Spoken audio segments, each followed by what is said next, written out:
5, 4, 3, 2, 1.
What is up, everybody? Welcome to the Jet Stream. Yankees versus Texas Rangers, game 1 of the series. Will Warren on the mound for the Yankees. Texas Rangers come in at 25-23. Yankees are 27-19. Lineup for Texas. Well, we have a 2-2 count. 2-2 count here on the shortstop. Smith grounds another one foul. Lineup for the Rangers: Smith, Langford, and Jung Yo, followed by Adalis Garcia, Semien, Peterson, Berger, Jonah Heim, Haggerty. Will Warren on the mound with a 4.61 ERA. Infrared says, not another Yankee game. Good grief. Listen, but we win games. So what do you root for? So Smith strikes out, but the ball gets away from the catcher. So Josh Smith is going to make it to first base. So that sucks.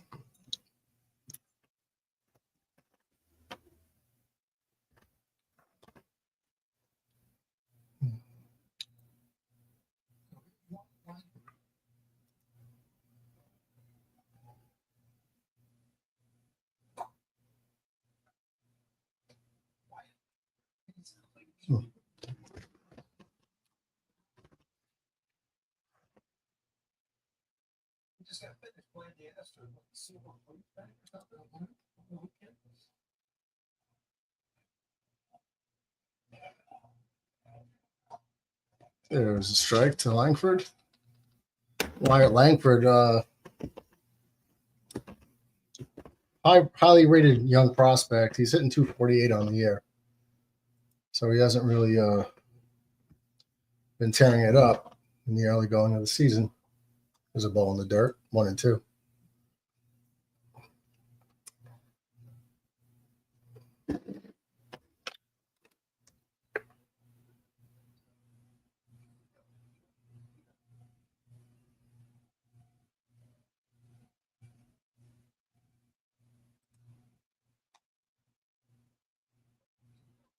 Ball ripped to right field. Judge doesn't even have to move.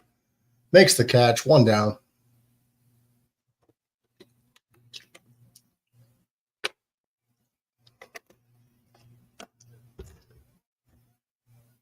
Pop the link in the chat if anybody would like to call in.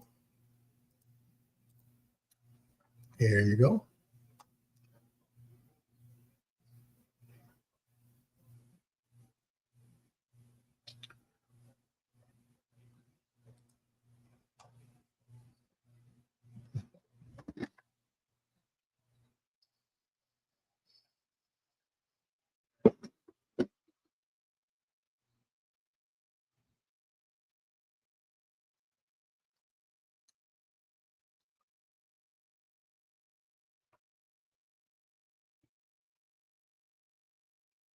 3-0 count to Young here. Third baseman. Young's coming in hitting 282, so that's pretty good. But a lot of, I mean, for a team above 500 in Texas, 3-1 count to Young. You got 222, 174, 130, 218 batting averages right there. Like those are the 4, 5, 6, 7 hitters. Nobody's hitting over 222. That's very Yankee-esque. Makes the Yankee lineup look like murderer's row. That's crazy for a team that wins games. Wow. Garcia hitting 222. That's a shocker. Marcus Semien getting that big deal after he left free agency from Toronto. He's hitting 174 after 6 weeks of baseball. Wow. Jock Peterson's hitting 130. Mitch Berger's hitting 218. That's nuts to have your 4, 5, 6, and 7 hitters hitting that low. That's crazy.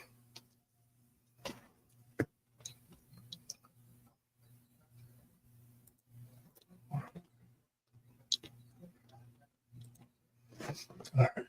So what do we got? They don't have the count up here. I think it's a full count. Full count here to Young. Strike 3, got him. Throw to second on the steal. Got him too. Smith pegged out at second base. Yo, no diddy on the peg out. But that's a strike him out, throw him out. So just like that, the Rangers run themselves out of an inning. No runs, no hits. 1 left on base. After half an inning, no score. DJ says, Murdog. What's up, DJ? Got your Discord message. Sitting down to dinner and might be going to our daughter's house later. Might not be back till later. Hit that like button. Everyone should go Bills. Hell yeah, brother. Do your thing. Life comes first. 100%. Hell yeah, DB. Hit the like button if you haven't.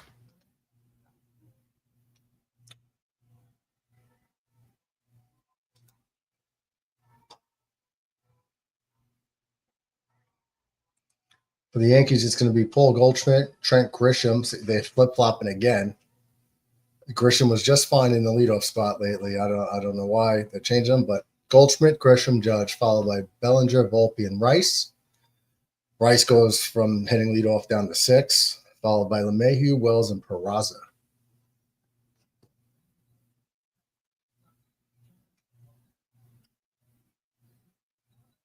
Jason Dominguez gets the night off.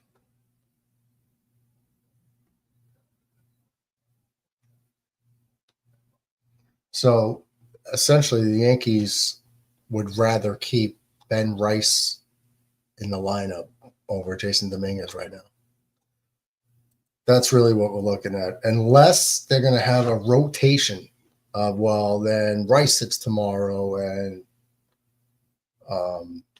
Dominguez gets back out there. And then the next day, Goldschmidt or DJ, whoever, takes a seat. We'll see.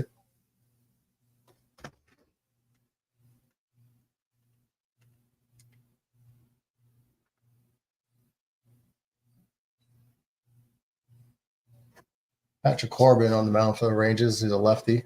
The Yankees were trying to sign Corbin not too long ago. So, he was a good pitcher with the Arizona Diamondbacks.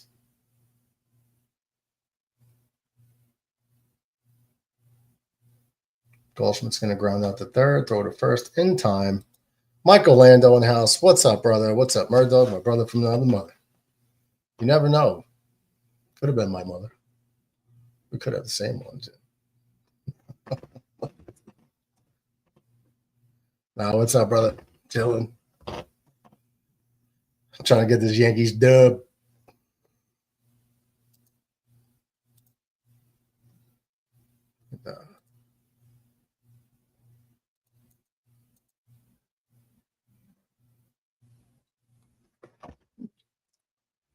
Trent Grisham hitting 267 with 12 homers, 22 RBIs. Seems like most of his RBIs are coming from the homer. Takes lower away, counts 2-0.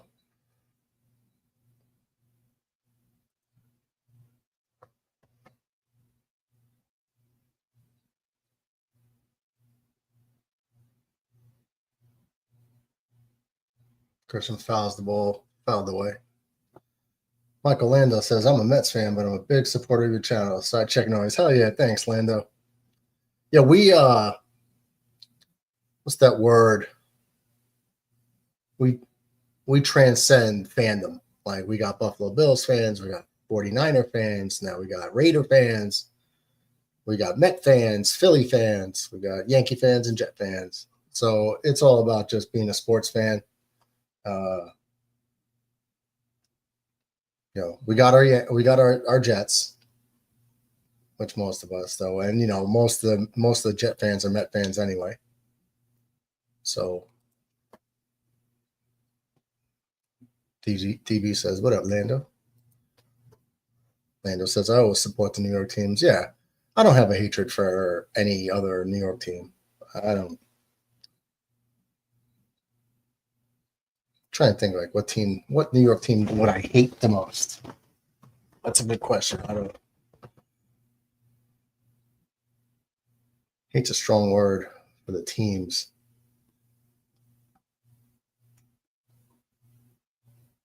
Christian lofts one to the left field. It's going to be easily playable. 2 down. TV says, same here. I don't like the Yankees, but I drop in to hang out and support Murdoch. That's because you're a homie. Thank you, sir.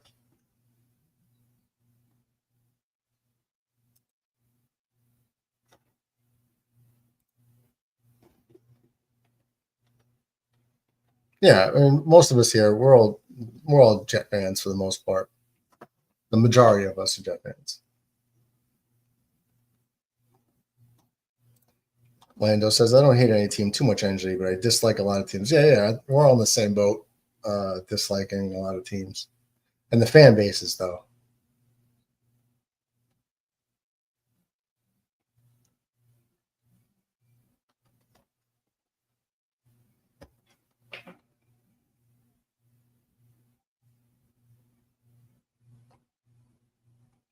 Just gets on the one weak fly ball to left field.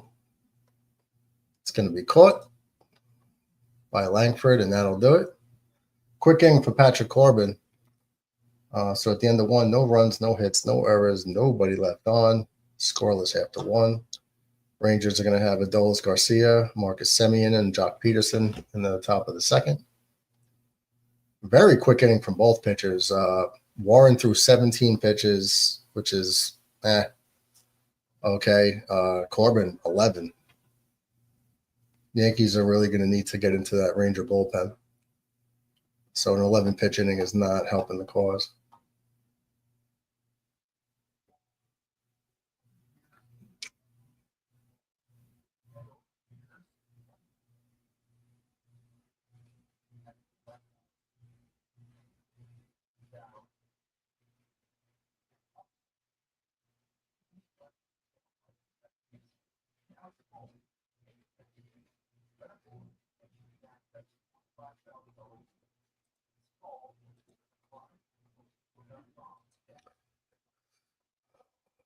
There you go. Infrared says, go Jets.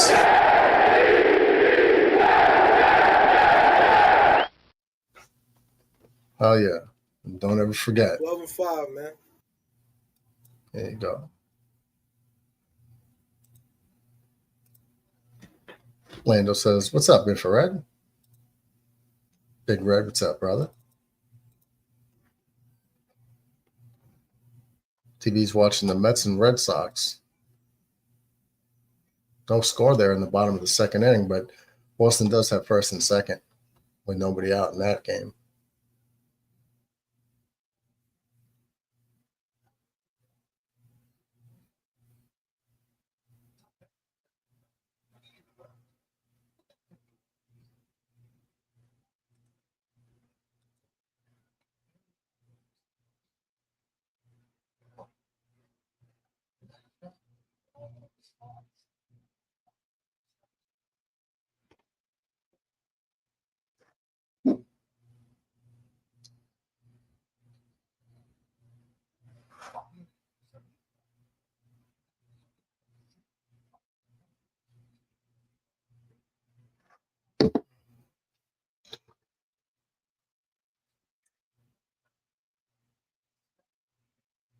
Yeah, I'm a little shocked at the offensive numbers for the Texas Rangers right now. As Adolis Garcia goes down swinging, drops his average down to 220. But we've seen Will Warren look like trash, and we've seen Will Warren be electric. And tonight, so far, 3 strikeouts through 4 batters. It's a good sign. Knock on wood.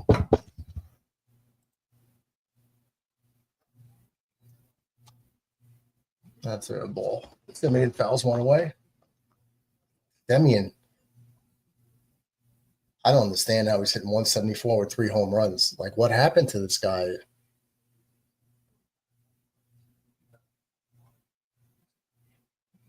Four years ago, this guy hit over 40 homers, 45 homers.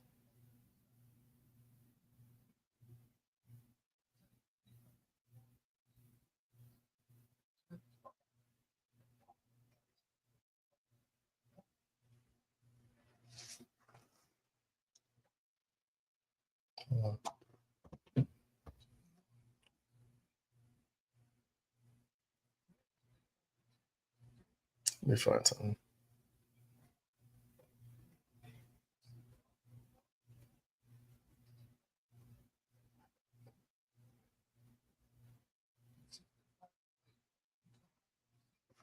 Hey, Mets, check that Discord.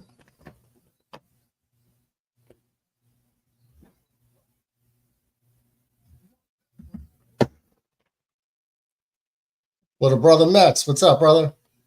Did you get the Discord message? Yeah, I saw it. Yeah, it's a thing. Screw to hell with YouTube's algorithm. Yeah.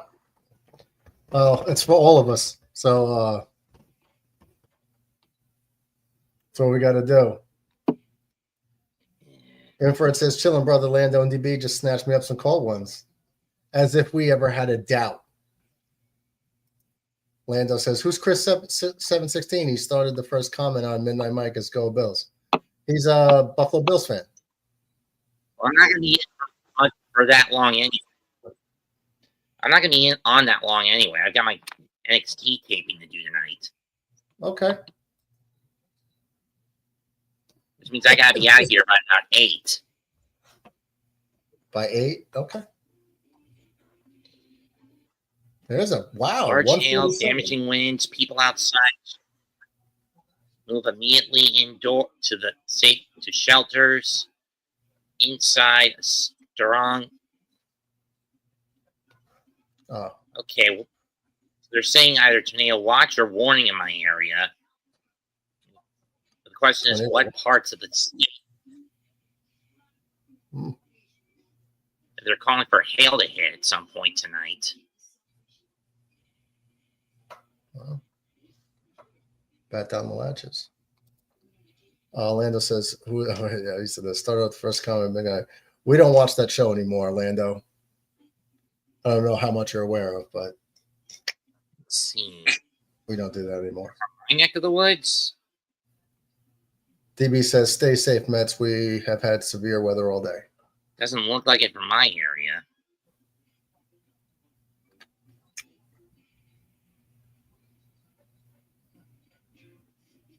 So who's it for? So who's this warning for? What counties?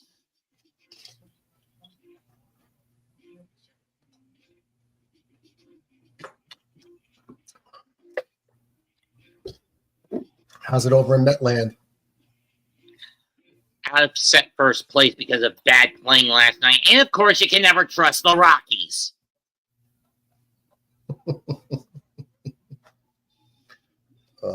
To do anything against Philadelphia. They had a 3-1 lead and they gave up 8 in the last 2 innings. Mets, they do have 8 wins on the year. I know. But that's because they're run by a cheap skate boss and have an incompetent, nepotistic legacy manager in Bud Black. Let me ask you this question. Have the Mets played the Rockies this year? They'll play them in a couple of weeks.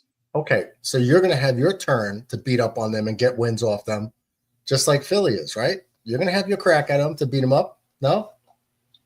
Yeah. All right, so it's going to be even. I'm just saying, if Colorado would be willing to spend money and get rid of Bud Black, who's way past his prime at this point, and find someone who's actually competent, then maybe they actually be a decent bottom feeder, not a crap one. Oh, they're bad. They're like, can you believe at this point last year, the Chicago White Sox had 14 wins to the Rockies 8? Yes. So they are almost twice as bad as the White Sox were last year. DB says, shout out to Mets for fixing this flag. Looks awesome. Worse is because Colorado is a small market baseball team. They can get away with tanking year after year after year. I Where don't Chicago couldn't because they're a big market team. Well, I don't think they're tanking. I can't, even if I was playing like a pickup softball game for fun at like a family reunion, I would still be hitting dingers. I would probably pull a rib cage to hit one in the trees. Oh. I can't take it easy when it comes to got him on the shoe sports. Got him on the shoe top. Strike three. Not in the Yankee Ranger game, Met Red Sox game. Lindor just got hit in the shoe top. Well, the Mets got out of that first and second nobody out situation, so that's good. That's going to do it for the top of the second. No runs, one hit. But the Mets have not shown any semblance of discipline at the plate for the better part of a week. I mean, we saw that whole series against the Yankees. You should have got swept. You should have got swept. What? You guys should have got swept. So you admit the team was having a bad day at the weekend at the plate? Yeah, I do. But I think you guys are a lot better than what you did against the Yankees. So I try to tell the Met fans, don't worry about it. You guys will be just fine. You guys just, you know something, Mets? What was it, Sunday, right? Yeah, where I went Sunday was the first time this whole season that Lindor, Soto, and Alonso, that none of them reached base. No, I didn't know that. One of them have reached base in every game this year, except for Sunday. They were all 0 for 4, or at least 0 for 4. But no, they finished 0 for 4. Soto and Alonso both had 2 strikeouts. Each, right? Huh? Each. Yeah, Soto and Alonso had 2 strikeouts each, but no, I meant they were 0 for 12. No, I mean the front 3 went 0 for 4 each. Yeah. Nobody reached base. But that's the first time all season. So you guys just, ran into like a rut. You guys are having a lot better team. Whoa, Nelly. Oh, okay. No, I'm saying Walker Buehler just got ejected. Oh, for what? Arguing strikes and balls. What else? Yeah. I mean, he just got. Well, he could have threw at somebody on purpose. This right here. You see ball 2? That's a definite strike. Okay. I can't blame Walker for arguing like that. Can you? No. The umpires miss it all the time. We know this. How many times have we heard me rant on the umpires? They're terrible. I mean, the sooner we get to robo-umpires, the better. Amen. DB says, wow, the humble Yankee fans. I think I'm a pretty humble Yankee fan, DB. Remember, I have the Jets to keep me grounded. I mean, who's the biggest a-hole ump now with Angel Hernandez and Joe West gone? Take your pick. But those two are all-time greats of being a-holes. Red says, didn't the Rockies win a World Series? Never. No, they got lost. One in 07, but that was it. They got swept by Boston. Boston beat them, yeah. Swept them, actually. That thing wasn't even close. It was a blowout. A total freaking stomp. Right. And one of the worst World Series of all time. It wasn't even competitive. DB says, shouldn't you be crying about the Dodgers right now, Murdog? Leave Mets alone. What do you mean? I'm trying to comfort Mets. I'm trying to tell them it's going to be okay. It's like you get the Dodgers next week anyway. Come here, Mets. Come here. Give me a hug. It'll be okay. Come on. Bring it in. Come on, bring it in. Wet Willie. I'm gonna give you a bro hug. Like a big brother. Come on. I just gave you one too, and I just gave you a Wet Willie. Oh, dude, yo. Give me a Wet Willie. Hey, yo, no Diddy. You can't be sticking wet things in my ear. Come on. Everyone make sure to support the Rant King. Mets 2128 at youtube.com. Is YouTube still giving you fits over the rants? Yes. Telling you never This to is air. why we have altered our speech to Let me where guess. Copyright strikes too? no, none of that. None of the copyright strikes, just probably the language we use freely on here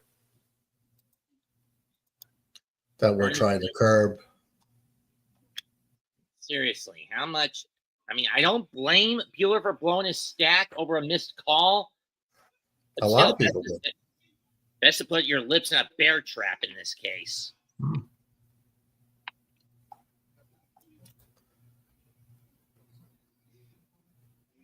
Oh, and Alex Cora got ejected. And he wasn't even at the game last night between the two. You know where he was at? Strip club? No, his daughter's high school graduation. Oh, well, that's a good reason to miss a game. No, it was a college graduation for his daughter. My bad. TB says, thank you, Mets. I'm watching it live. This ump is a blind, fatherless child. Who should get his face rammed up Hippopotamus's butt while it's muck spreading? No, we didn't hear about muck spreading. Hold that thought, though. So you know why? Remember I said now that they got DJ in there, you know, they're going to have a problem, the Yankees, with the who's in the outfield and the DH, who's going to sit Ben Rice and Dominguez. Mm-hmm. And today they went with Dominguez. I mean, they went with Ben Rice today, left Dominguez on the bench. You know why? Home run power? It is high, it is far, it is gone! That one's driven deep to left field. There it goes! See ya! 2-0. That is ripped into right, back at the wall. See ya! Schmidt swings at the first pitch and launches it to left center field and deep. Mitchell back, track, wall. See ya!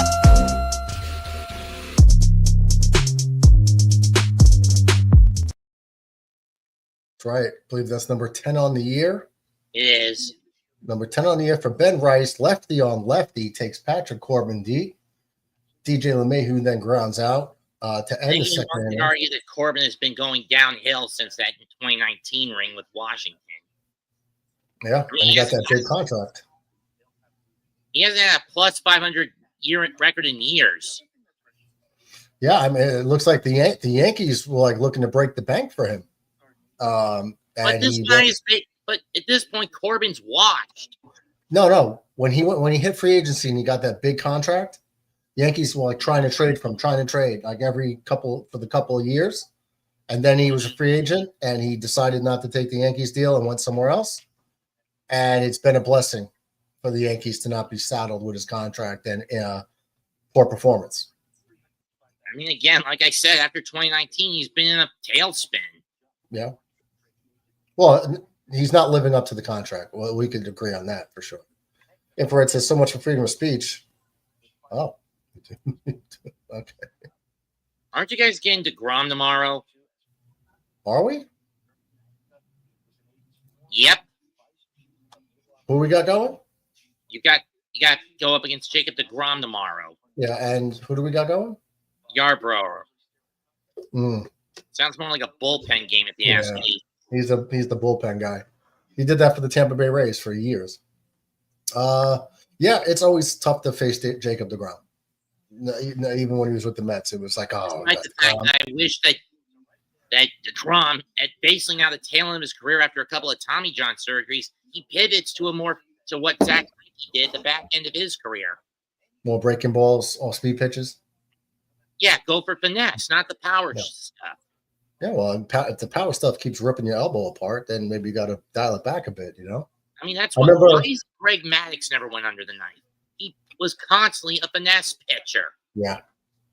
Yeah, he couldn't blow nothing past anybody. Hey, no Diddy, Murdog. Or later career Bartolo Colon. He got the pitch, his fastball to no more than mid-80s. Finesse. Right? Bartolo used to be a flamethrower. DB says, infrared, you figure out which Jet game you're heading to? I believe he said he's going to a game in November. Jonahan grounds out to second baseman DJ LeMahieu for the first out of the third.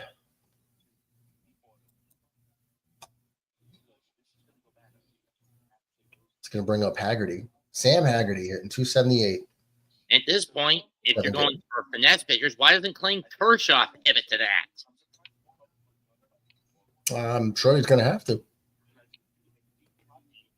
Has Noah Syndergaard hung it up, or is he in obscure off the grid? No, I believe he's still. I believe he's still pitching.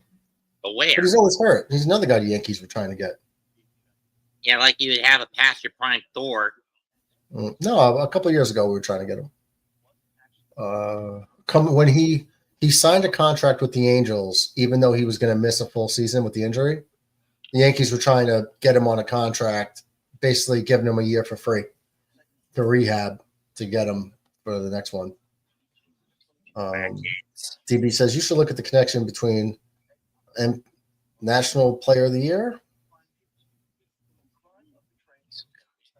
NP. Is that the National League Player of the Year and elbow surgeries? Brett says Gizmo wants to head to the Falcons game for Halloween weekend. He's excited, DB. National Pitcher of the Year. I think I said that. College. Oh, okay.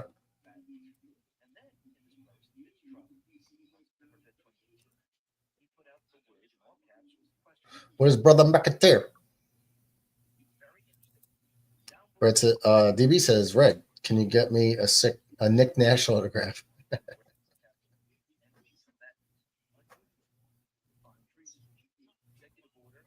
There's a fly ball, deep right field. Judge back on the track, at the edge of the track. He's going to make the catch for 2 down here in the top of the third. That's going to send us back to the top of the lineup and bring up Smith, hitting 293. Corey Seager is not playing tonight. He's currently on the 10-day disabled list with a right hamstring strain. Second time he's on the injured list with the hammy. Missed 19 of the last 24 games. What says that would be suited?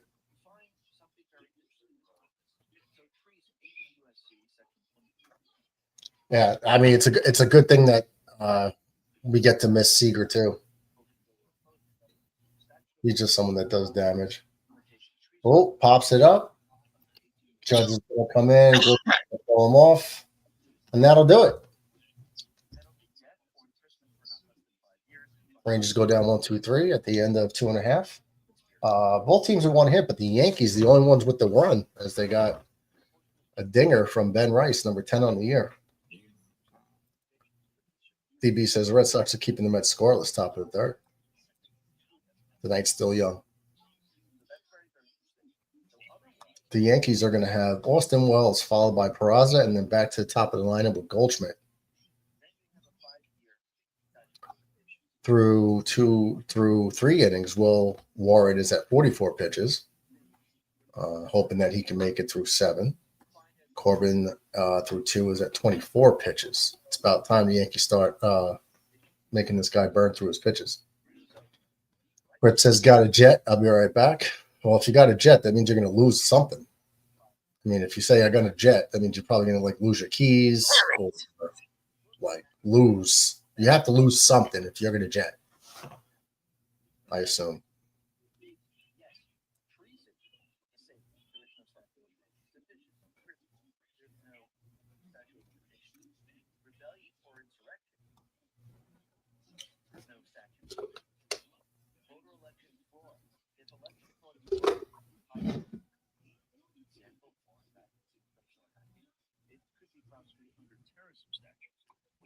I've said before, I say it again. Eventually, when the pitch gambling affects one half of the team, the gambling bleeds into the other half. I think that's what's happening with the Mets lately. You know what I mean? Say that part again.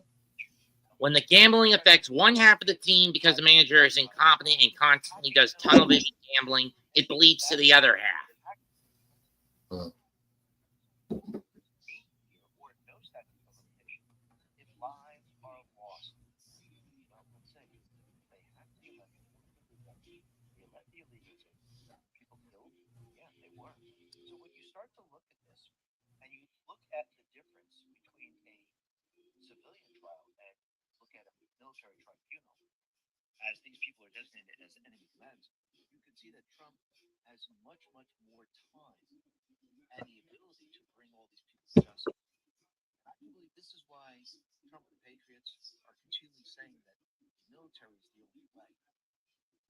Here's Austin Wells hitting a robust 207.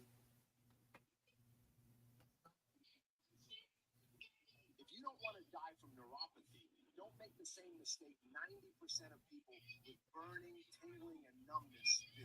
Right now, your nerves are under attack.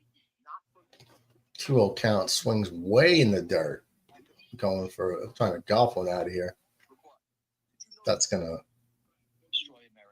no chance at that. Tie game or 2-0 Yankees. No. He swung at a ball in the dirt. He had no chance of hitting that. Oh.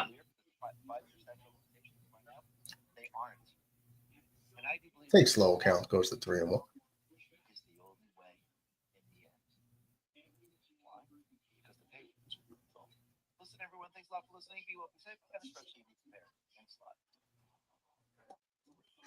Big cut.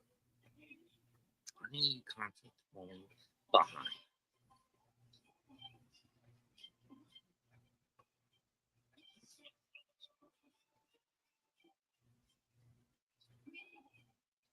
Fouled away.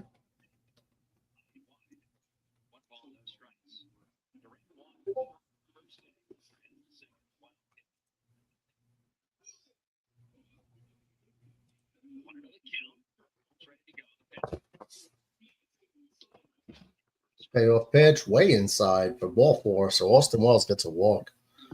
See, that's a good 7-8 pitch at bat.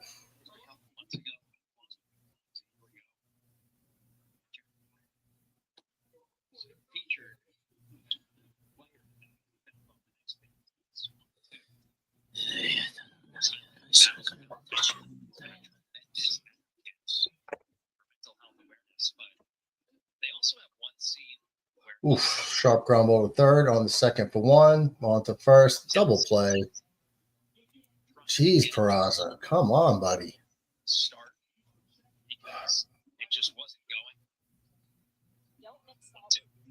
Yeah, so Patrick Corbin, after that 2019 season, his ERA since then, coming into for the 5-year period, his ERA is a 5.62. Opponents were hitting 300 against him, and he was giving up 1.6 home runs per 9 innings. That's crazy that they were hitting 300 against him.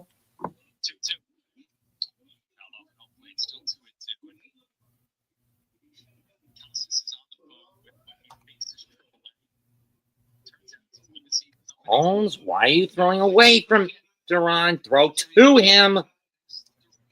So I saw Pete Alonso made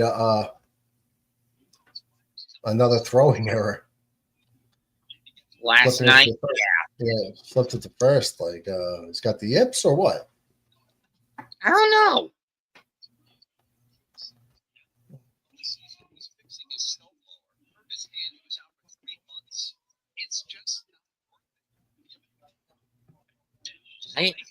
How you hurt your hand trying to fix a snowblower?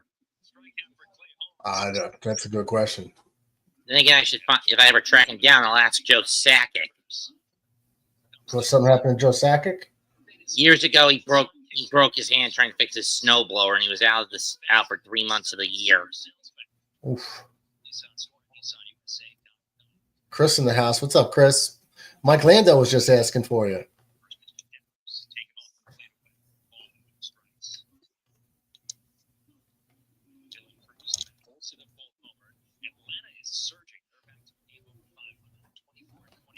It was drilled to left field for a base hit. Goldschmidt with a 2-out hit. Man, so if Peraza would just lay down the bunt, got the guy to second, that would have been nice. We'd have runners on the corners.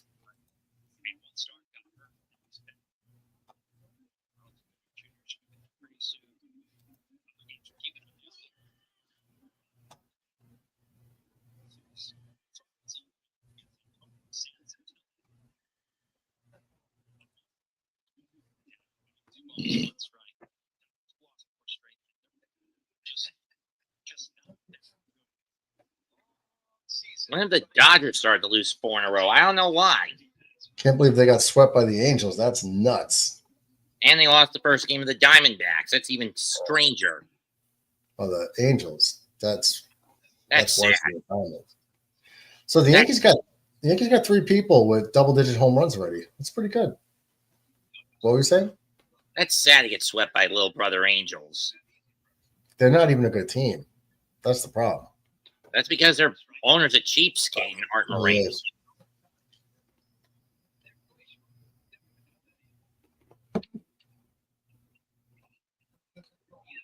Corbin's painting corners here, inside and outside. It's going to bring the count to 1-2.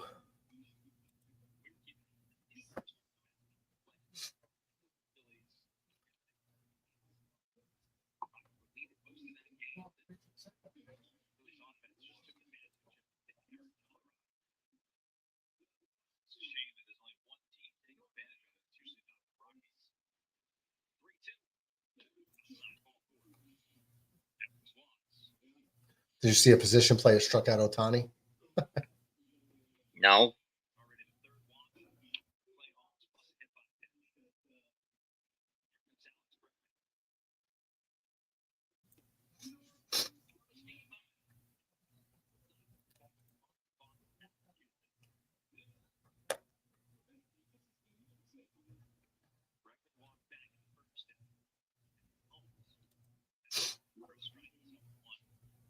There's a ball outside. Counts 2-2. Come on, double play, double play, double play, double play, double play, double play. Drat to fly out. It's a line out. Oh, pop.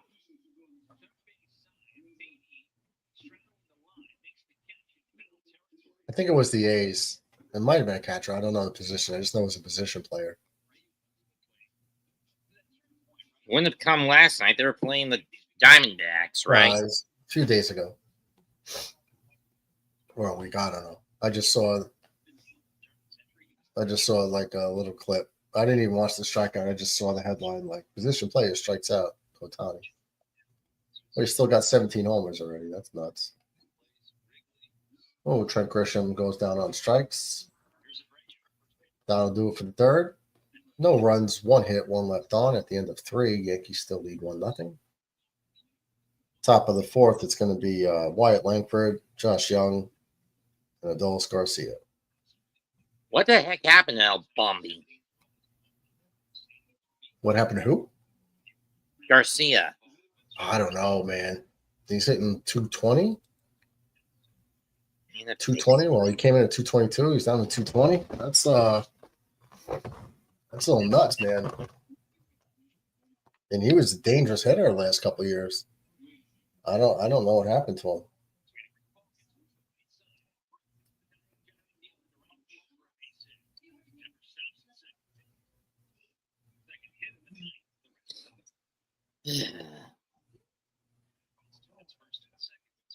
Can Holmes get a break and get a damn clean inning?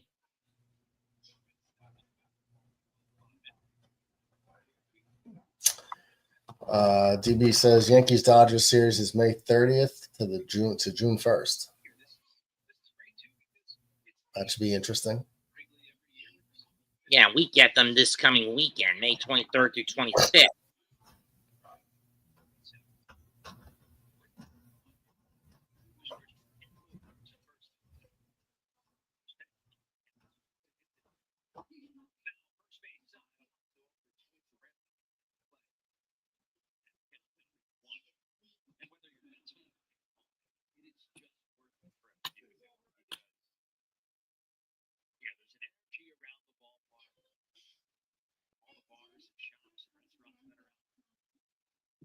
Tonight starts the West Conference Final.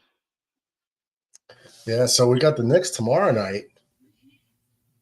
Who do you want to see if you're the Knicks? Who do you want to see in the finals? Like if we get there. Minnesota. Yeah, me too. At least we get the Nuggets. Timberwolves. Yeah, I was hoping that the Nuggets took them out.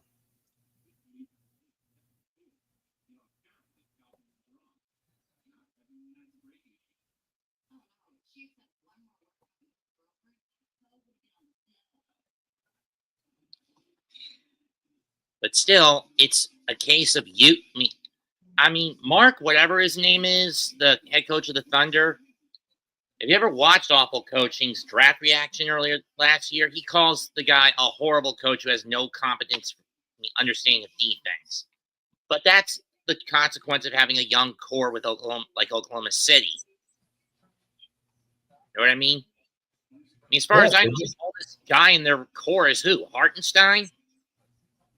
No, their core is SGA and Dort, Holmgren, Jalen Williams. But I mean, as far as I know, the oldest guy in their core is who? Hartenstein? Probably. Man, that was a big loss for him. Getting Hartenstein was great with the Knicks off the bench. And then a starter. Granted, as a starter, Tibbs hamstrung him to just nothing but lobs, baby floaters, and defense instead of just letting him shoot the corner three if he wanted to. Hartenstein? Yeah. I just let him go get offensive rebounds and just do the dirty work down low. I mean, still was shocked they hit a half-court three in game one of the second round last year. It's pronounced Hartenstein. It's okay.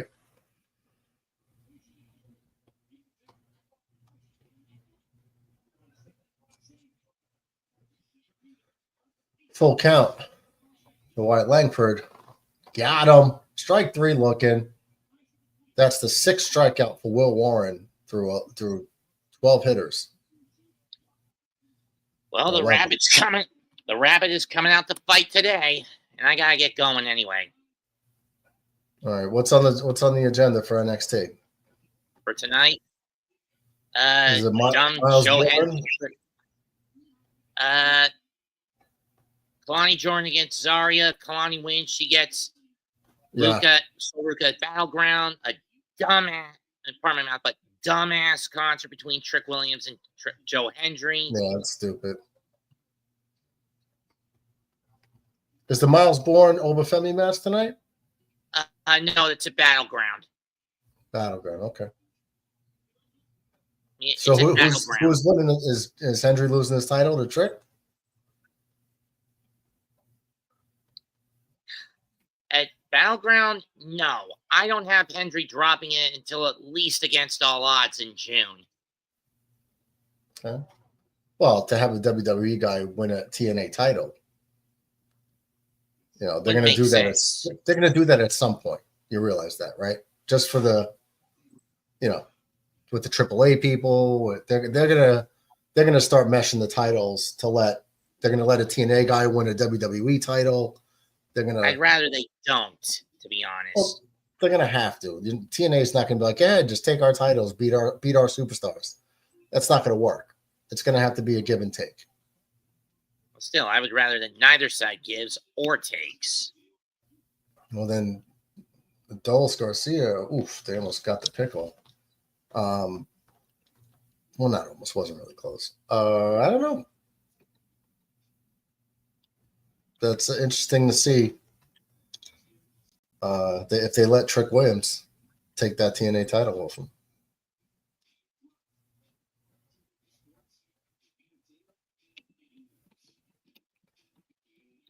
How do you feel about Roxanne Perez and Julia up on the main roster?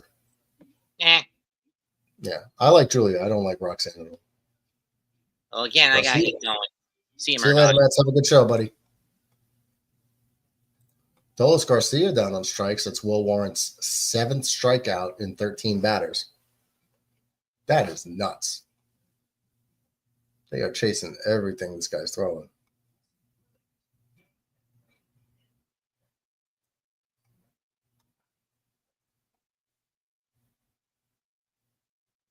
Pop the link back in the chat if anybody dares to call in.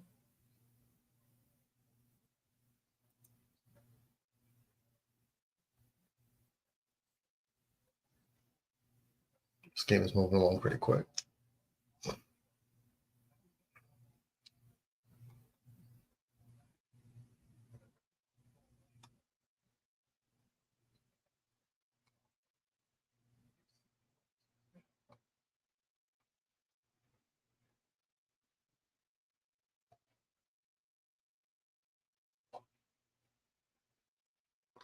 There's another strike to Semien. Count goes to 1-2.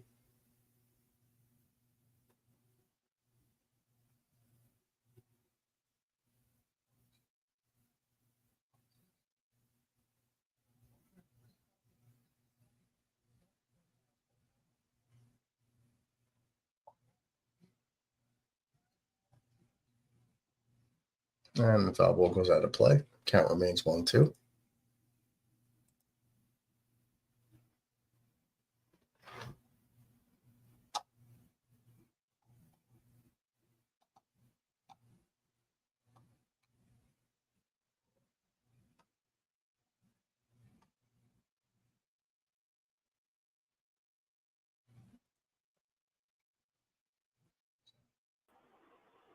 There's Miggy. What is up? What's up, Yank and Crank? Yank and Crank. What's up, Jose? I'm just dropping in real quick just to say what's up to everybody watching, and go Yankees. Go Yankees. Another strikeout. Will Warren strikes out again. Semien goes down. 8th strikeout, Miggy, and 14 batters. It's like Warren's turning it up.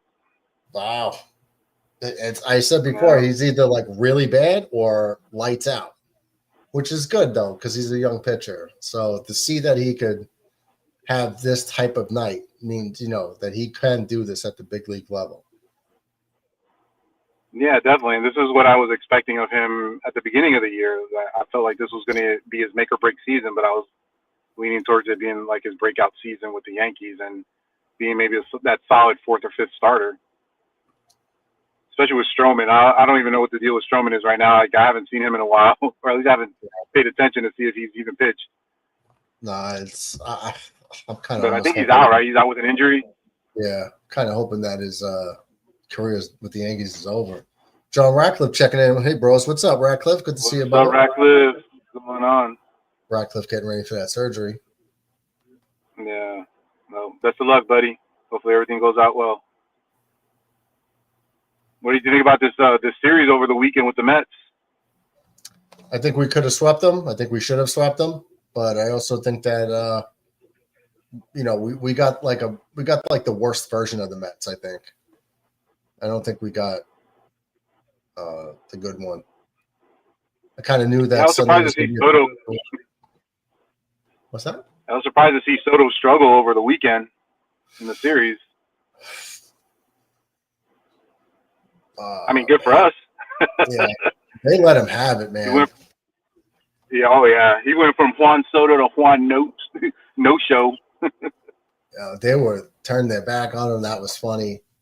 And all the people in Metsland and baseball writers are just saying, like, I saw today an article where it said Juan Soto, people in the know. Ooh, Judge laces a base hit to center field to lead off the 4th.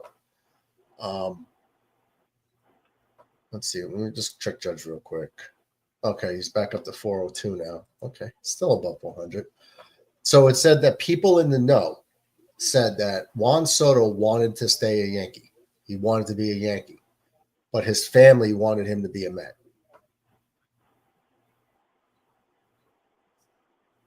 Why would you go with what your family wanted? Yeah. Ratcliffe, I can't post that. The copious amounts. I can't post that. But TB says Ratcliffe is alive. Ratcliffe says my shoulder cracks and hurts every time I move. So healthy. Oof. Well, that's good. So there'll be plenty of lotion supplies at the local stores. Ratcliffe says also the Sox are better than them. Well, Soto watching. I mean, the Sox did beat them. I think they beat them last night. Yeah, but 3-1. Yeah. I wouldn't say that they're better than that. Soto watching a wall ball double was hilarious. Yeah, I mean, he didn't. Do you remember that hit that he got? It wasn't a hit. It was an out. But had he ran it out against the Yankees, I think it was the one DJ LeMahieu like dove and knocked down and threw him out. Yeah. Had he run it all, he would have been safe. Aaron Judge steals second base. Look at this. Yankees got a runner in scoring position with nobody out. It was great seeing Cody Bellinger finally come alive. Any other park, that's an out. Yeah, it's an out. Yeah. Hey, but at least his average is respectable now. He's starting to get that batting average up. 9 homers, I think. Yeah. Uh, Well, he's starting to get up. I remember when he was hitting under 200 like 10 days ago. Now he's up to 261. So he's on like a 13-game hitting streak. TB yeah, I says think good so. luck. Yeah. There's a bloop, and it's going to drop. It's going to drop. This Judge holds up at third, so we're going to have runners on the corners with nobody out. Radcliffe says, why can't you post it? YouTube.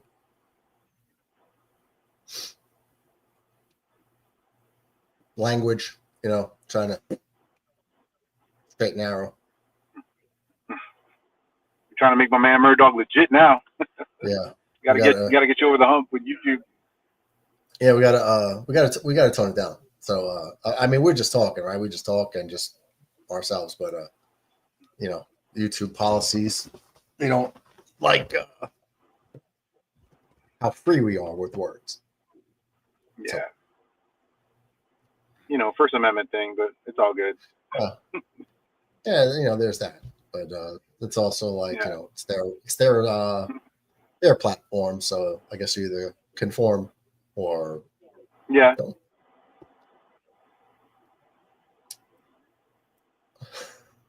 All right, I got a bit of trivia for you. It's gonna be a hard one if you're ready to hear a bit of trivia. We haven't had Mickey All right. trivia in a while.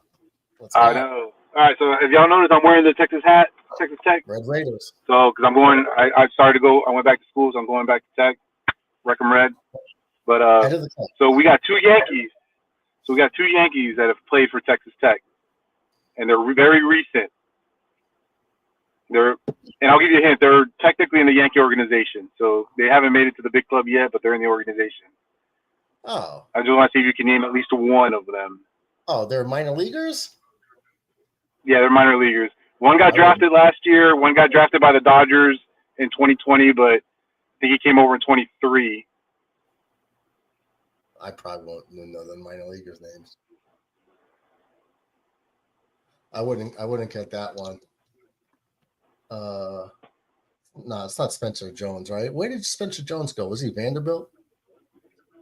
No, Yeah, you think he was that? Yeah, yeah, that's what you're gonna get me on that one. Like minor leaguers and their colleges. Yeah. I'm not gonna do that one. All right, so first one, he was drafted in 2024 by the Yankees. He's currently playing in single A ball. Is Austin Green. Not doing too good right now in single A. He's batting sub 200. Maybe he'll get it up. And then the second one is a pitcher, Cody Beater. He's currently in AAA. So he might get a call up here before the end of the year. That's the one from the Dodgers. Yeah, he was a Dodger. Yeah. Is it Clayton Beater? It might be Clayton. Yeah, Clayton Beater. If I say Cody, I misspoke, but yeah. Clayton Beater. I remember that. I know that name. Yeah, Okay. I think he's had a couple experiences. I think he had a couple call-ups, if I remember right. If not in spring training, sometime during the regular season. But if not, we'll probably definitely see him before the season's out. So they're both Texas Maybe Tech, when they expand it to the 40-man roster. What's that? They're both Texas Tech? Yeah, they were both Texas Tech. Yep. Red Raiders. Yep, Red Raiders. So what class you going to go take? Home economics? I wish it was that easy. No, I'm taking intro to HR. Oh, okay. So I'm taking a leadership course. Yeah. Nice. So you're gonna be the guy that like sends something in the inbox like, sorry, you're fired, stuff like that. Yeah, no, I'm not. It's just one of the classes. I'm actually, my concentration is going to be in organizational leadership. So it's more towards like being a supervisor and stuff like that. So I was working. I got the GI Bill. The HR was like buddy with management, and there was nothing. Like you really couldn't go to HR for anything. They were working with management to like not help you. Please don't be that guy. I won't. Not. How bad they were. What's awesome is I work for a government agency, but I work with a lot of disabled veterans, our coworkers. So Nice. it's a pretty chill environment. So even HR, he's retired Army, so one of the guys in HR. So it's pretty cool. Bomber checks in. Jets pilots, what's good? He shout out to the chat. What's up, bros? Chilling, home.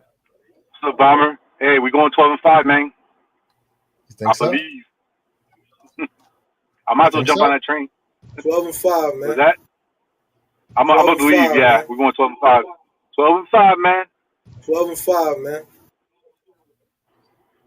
That's what's up. To 12-5 man. Mickey, did you see the shirts? Yeah, I saw him. It was pretty fly. Hey, we should make them. We can. I would definitely guess. rock that shirt if we end up going 12-5. I would definitely rock the shirt. Well, you got this one, 12-5 man. Yeah.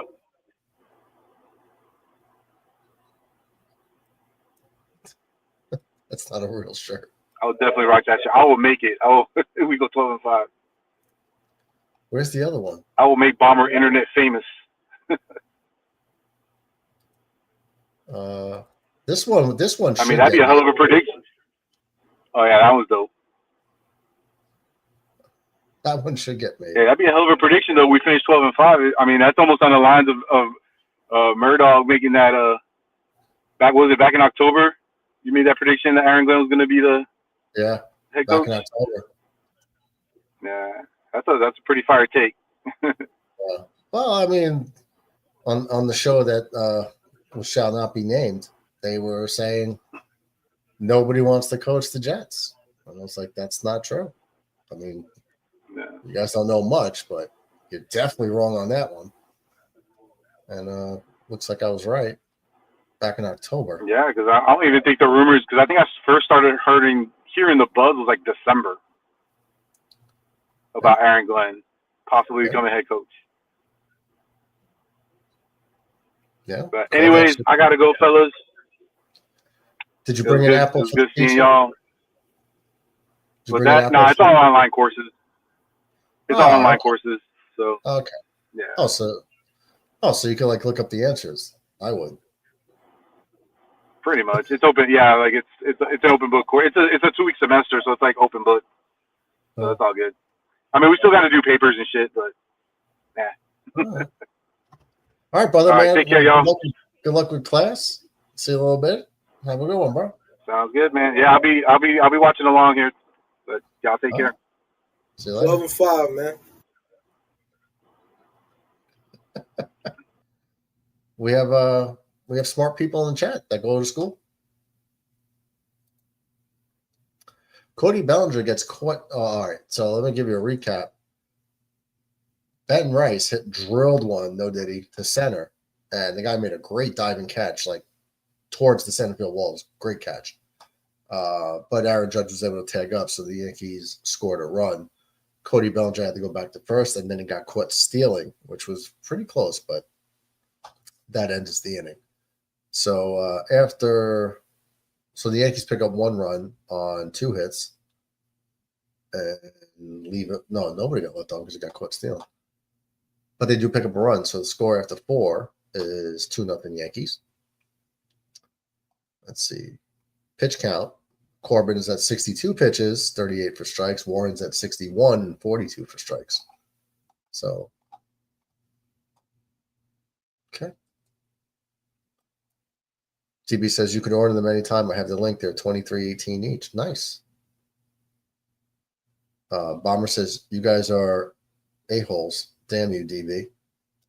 Not gonna lie, the logo 12-5 man shirt is dope. It is. It definitely is. We could definitely have that done. 12-5. All right. Let's see. Top of the 5th coming up. We're going to have Jock Peterson, followed by Berger and Heim. Will Warren just cruising along. 14 batters. He's got 8 strikeouts. Yankees, conversely, have only struck out 1 time through the first 4 innings. That's great. And here we go.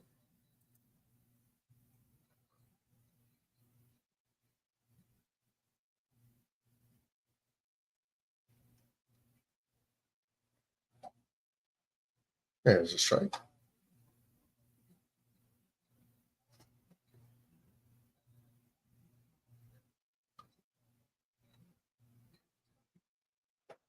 Doc Peterson has a really weird mustache. I would advise against it, but he ain't gonna listen to me.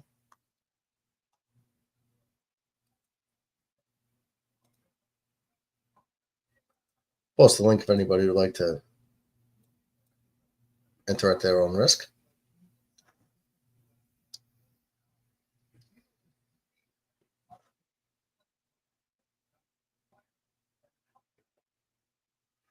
O2 pitch in the dirt.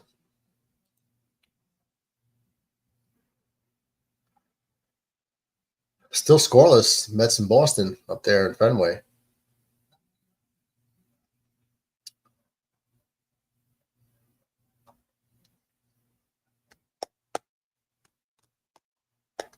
Bounce back to Will Warren. Throws to first. One down. Easy play.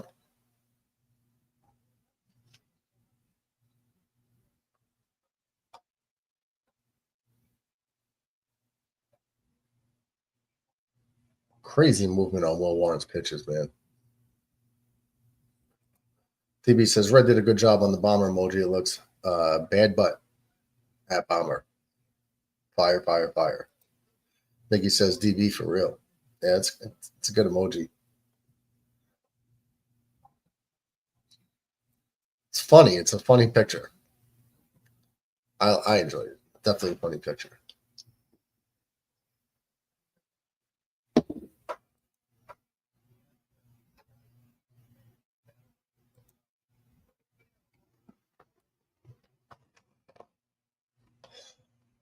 Outside, count goes to 1-1. Jake Berger, man, guy has a lot of pop. Had a bunch of homers for the Marlins last year. He's having a tough year there in Texas, though.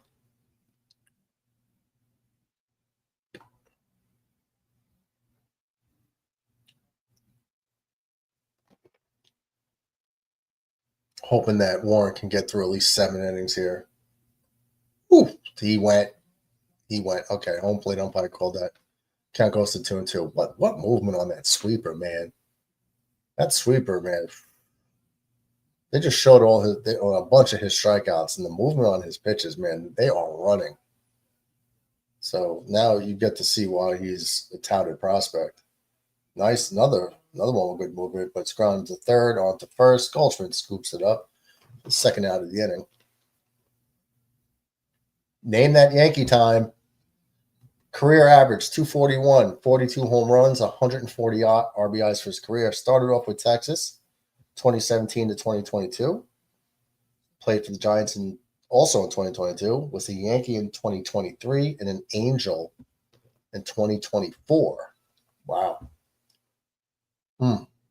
That's rough.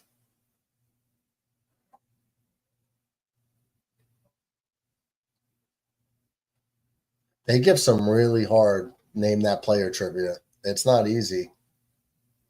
I can't think of they always use like obscure players.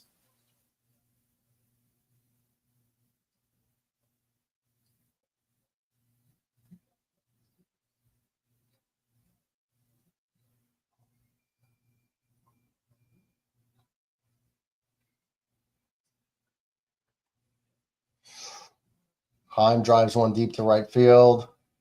That's going to one-hop the wall. Judge comes up firing the second base, but it's not going to be in time. It's a 2-out double for Jonah Heim. Just down the line. Like that just missed being a home run. Almost at the base of the wall. So there's a 2-out double. It's going to bring up Haggerty.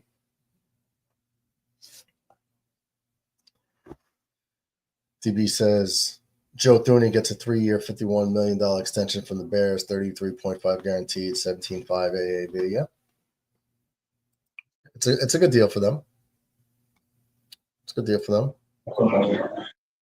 There's the homie all holed up at home with the mop on the head. What's up, Johnny? I've just been looking up some pretty depressing facts. Oh yeah. Besides the Jets, name how many other teams have never won more than 12 games in a season? How many teams have not won 13 games in a season, basically? Well, let me see. 13 games in a season. Yeah. Every team to have never won 13 games in a season. The Jets are one of them. How many other teams haven't done it? Browns? Nope, they did it. Wow. Okay. Texans? That's one. Their Titans? best record in the season is 12-4. Titans, dude, the Titans were 13-3. Okay. Falcons? No, Nope. Falcons. Dude, they were 13-3 the year they went to the Super Bowl. They had the same record as the Cowboys. I thought they were, the 98 year. Panthers? 15-1 with MVP Cam Newton got blown out by Denver. They were 15-1? Wow. Yeah. They lost to Green Bay. Tampa Bay? 13-3 the year they won the Super Bowl. Both times. Cardinals? Nope. 2015 with Carson Palmer. They were 13-3. Chargers? 13-3. 2009. LT. Rams? 13-3 the year they lost to the Patriots in the Super Bowl. Both times. But how many more teams are there? Keep going. I'll let you know. I already know the answer. Bengals? Nope. They pulled it off. We're talking 13 wins, right? Yep. Can't be the Steelers. The Bears? No. Bears were 15-1. 85. Yeah. The Steelers Lions, won 14-2 with Big Ben at least once. The Lions just did it last year. Packers definitely had 13-win seasons. They went 15-1 with MVP Rodgers. They were 15-1 too. Jeez. Then they got knocked out of the playoffs in embarrassing fashion by the 49ers. Who would have guessed it? Vikings were like at least 15-2 one year. They were 14-3 last year. Commanders? Commanders when they won the Super Bowl in 1990. Giants? When they won the Super Bowl in 91.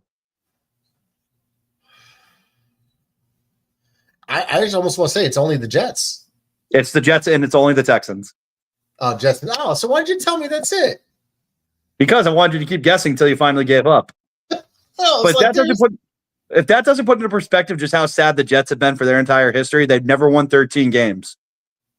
Not once. Yeah. It's embarrassing. It's absolutely embarrassing. TB says Alonzo thought he got a home run. Not today, buddy. He thought he had one the other day against the Yankees, and the wind pushed that back in. Bomber likes the logo. The more I'm looking at it here, man, I don't know what the hell the Jets are. I don't know how the hell the Jets are going to score. They just don't have any weapons. It's going to be a run-controlled offense. Like that shit doesn't win in today's league. It's going to keep the score down, keep the defense fresh, and it's really going to be an intermediate passing game. Let's put it this way: if you're putting the ball in fucking Hall's hands, yeah, don't expect much. Language, sir. It's a family program. Sorry. If you're putting the freaking ball in Breece Hall's hands, we're in trouble. That guy's got to go. Well, we do have two other running backs that could play. And I know. I'm all for Allen. And who's the other kid? Isaiah Davis. Whatever happened to that Israel Abaconda kid? Everyone was so high on him. Who was high on him? A ton of people were high on Israel Abaconda. Not me. So we got to steal him like the 4th round out of Pittsburgh. I'm like, okay. No, we didn't. I was never high on him. Listen, you watch other people's shows, they read articles where a reporter or this guy's high on them, and that's their opinion that they regurgitate on YouTube channels. So yeah, it is. You got to take everything you hear with a grain of salt. That's why I knew when I watched Zach Wilson in college. I went and I watched him before he was when he was like in the draft process. I'm just like, this kid sucks. I'm like, why the hell is he being linked to the Jets? Here's what I would assume.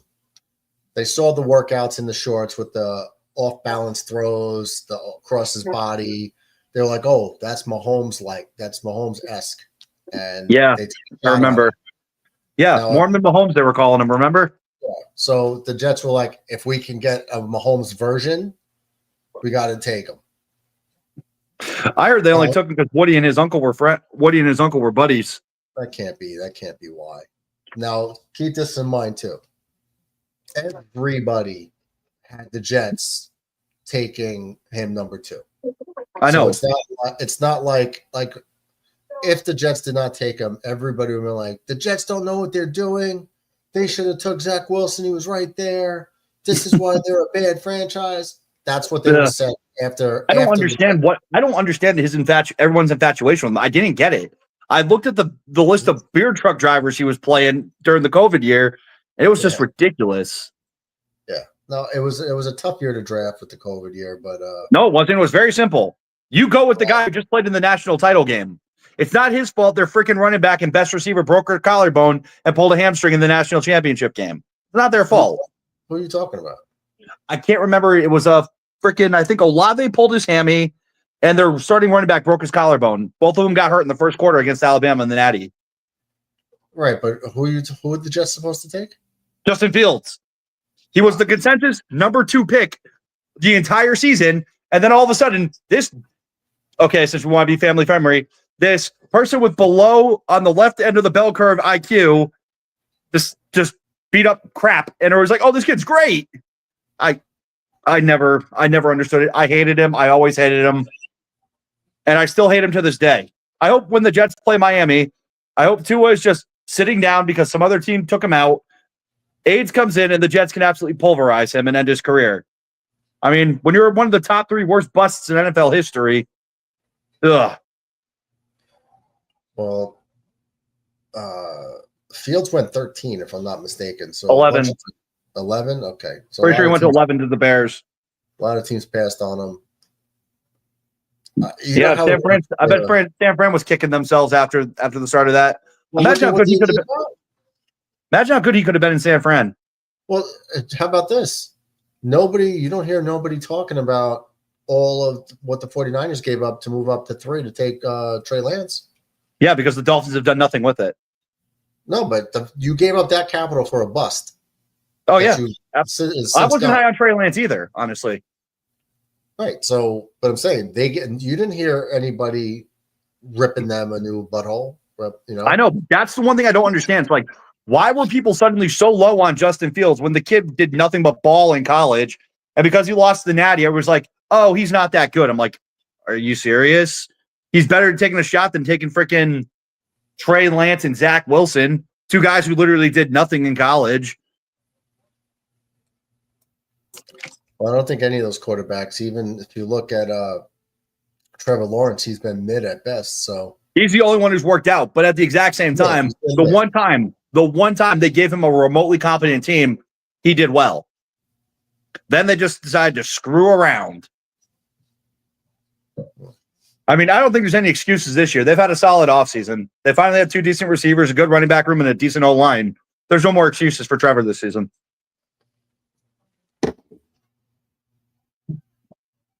But still, though, the Jets should have just lost out and got Trevor Lawrence. When they beat the Rams in that game, I was so pissed off. I was not happy. So was I. I mean, when you're at that game, it's just like losing. You get the number 1 pick. It's like, well, what's the point? Yeah, I'll never forget it. The number 1 article was, congratulations on your first win, Jets. Here's your prize. And it was a picture of Trevor Lawrence in a Jaguars uniform. I had no intention of ever getting Trevor Lawrence. But when they started like 0-8, I'm like, hey, this is doable now. DB says the Jets are going 7-10 this year. With what? Our lack of safety depth, our lack of linebacker depth, no pass rush, 1 wide receiver, a decent O-line for the first time in a long time, but with only 1 good running back. Where are these wins coming from? I don't see it. How do you feel about 12-5, man? 12-5. If the Jets go 12-5, I will shave my head on your stream. Yes. You got my word on that one, bro. Okay. But why did you think I had surgery before? I told you I was getting it in June. Well, you've been gone. I haven't seen you in like 2 weeks or something like that. I was like, Ratcliffe must be recovering. So, no, Ratcliffe was just busy at work because bad things happened. Okay. Yeah, no, I just figured you were like laid up, on like meds and stuff, and just. Nah, I knew it was I'm supposed to- that kind of guy, man. I don't take pain meds. That's just me. They don't really work for me. They don't. What's work up, for me. Andrea? They never work for me either, Johnny. No. That's weird. You But give me things like morphine, it wears off. You got to give me the hard stuff. You got to give me that synthetic heroin, aka Dilaudid. That's the only stuff that helps me not be in pain. I'm allergic to morphine. Did you find that out when you had your ribs separated? Yep. I heard a broken rib is like the worst. I've had 3 of them. I broke Is my it the floating worst? ribs, which are even worse. Think of 8. So just do this with me. You want Nice me to- deep breath. Nice deep breath.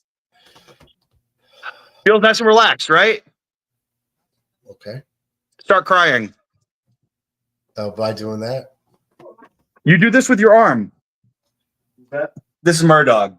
But I have a bar. He's the one who called us gay. He's the one who called us gay that one time. I'd have a bar I did? to realign my. Yeah, you called me and MJ gay when we were in the car just BSing on our way to grab some dinner. I don't think I would have said that. That must have been Maddie then. But yeah, no, my boy got his ribs separated when we were in high school. I had to have a bar put in my chest to realign my sternum.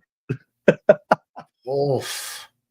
Yeah, that shit stuck, bro. Hey, you missed school for like a month though. You got lucky. No, it was at the end in finals. I took finals in the hospital. That's right. But you missed school, so that's a good I part. was stuck on my couch for a month. I couldn't get up without help from my parents. That shit sucked, bro.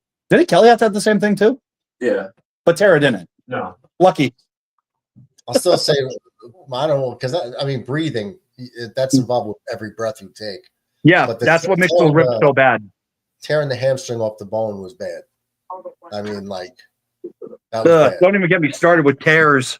If you off, wow, what a catch. Dude caught the ball. That's an out. Yo, this guy, the tarp? The Where? tarp, like on the third base side where they would roll it out, where they have the What tarp stadium? against the wall? Yankee Stadium. Okay, yeah. All the tarps are there at third base side. Mhm. Guy made the catch and fell in between them. The umpire went inside to be like, let me see the ball. And he was like, well, you're out. Wow. Every time I think of a tarp play, I just think of the time Anthony Rizzo literally ran up on the tarp and did like the balancing act and caught the ball. And they're like, dude, it's out of play, but hey, that was still pretty good. No, he fell in between the wall and the tarp. But you remember the one I'm talking about, though? No, not the balancing one. I remember Jeter going into the stands and busted his whole face. Yeah, that was against Boston. I remember that. DB Well, says actually, I didn't get to watch it because I was at football camp. But the next day, we were all laughing, like, "Oh my god, just get up, you pussy! We're here playing football in like 100-degree weather. You can get up from an injury. You get up from smacking your face into a chair." Family show. YouTube came down hard on you, huh? Yeah. Yeah, those. I can't call them what I want to. DB Am I says allowed to say commie? I wouldn't. I mean, I guess. Is that even like a bad word? Well, considering we're heading towards it, I don't think so. I'm not so sure about the Panthers. Jags, I'm not sure of. Falcons, they've done a lot of things right this offseason. And as for the Cowgirls, I don't know. I still think the Jets are going to beat the Broncos. The Pony Patrol, I'm not so sure about that one. I think they will. I'm not. Dude, the Pony Patrol has a no-fly zone and a damn good and a gosh darn good linebacking core and a solid pass rush. It's going to be tough to score points on them. The Jets defense is going to have to get turnovers and takeaways in that game to win that one. I think we're just going to have a very heavy run-oriented attack, wearing down the defensive lines with a scrambling quarterback that's going to pick up third downs that wasn't getting. Absolutely. That's the one thing I like about Fields, man. The guy is a great improviser. But that's going to change, John. That's going to change everything we're used to. Is like 3rd and 2, incomplete pass. No, he's going to pick that up with his legs. 3rd and 2 to Breece Hall, and he gets stuffed because he can't pick up a yard. No, I think he's going to roll out, and he'll have options. Yeah, if Glenn is smart, Brees Hall never, ever gets the ball on third down. Ever. Not in 3rd and 1, it should be Braylon Allen. I was screaming about that last year. Last year, the Denver game, I remember I went on Mike's show after that. And I said, I told you, what did I tell you about Brees Hall? That guy cannot get you a yard, but he'll rip you off a 60-yard run when your team's down by 6, when your team's down by 10. Well, that's good because it gets you back in the game. But it does, but I'm talking about like when the game's pretty much over. Right. But here's the thing. You have Braylon Allen, who's a bulldozer. Use him in that spot. Yep. Should be automatic. Roll your shoulder and run a guy over. Just go get the yard. That's all we need from you. Get the yard. He might get 5. Getting a yard. What a concept. I mean, I didn't realize we were the Titans here 1 yard short. That still haunts them to this day. Kevin Dyson.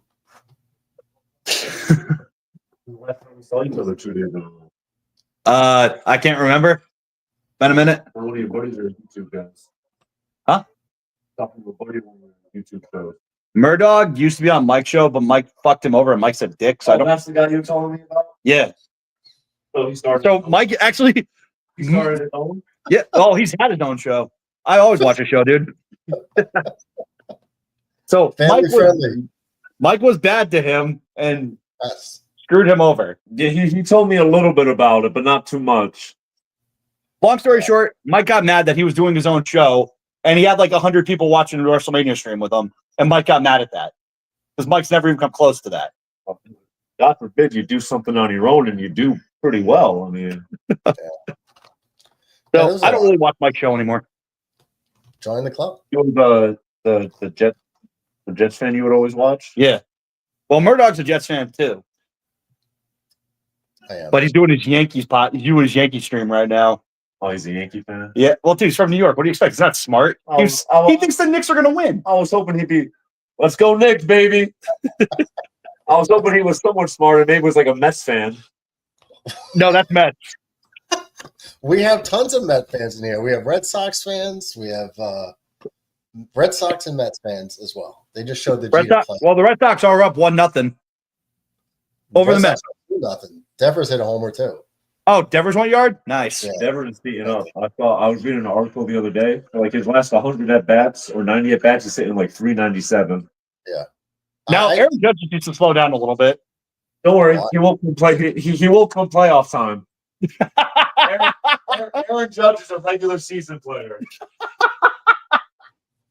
You heard it here, Murdoch. Aaron Judge is not a postseason riser.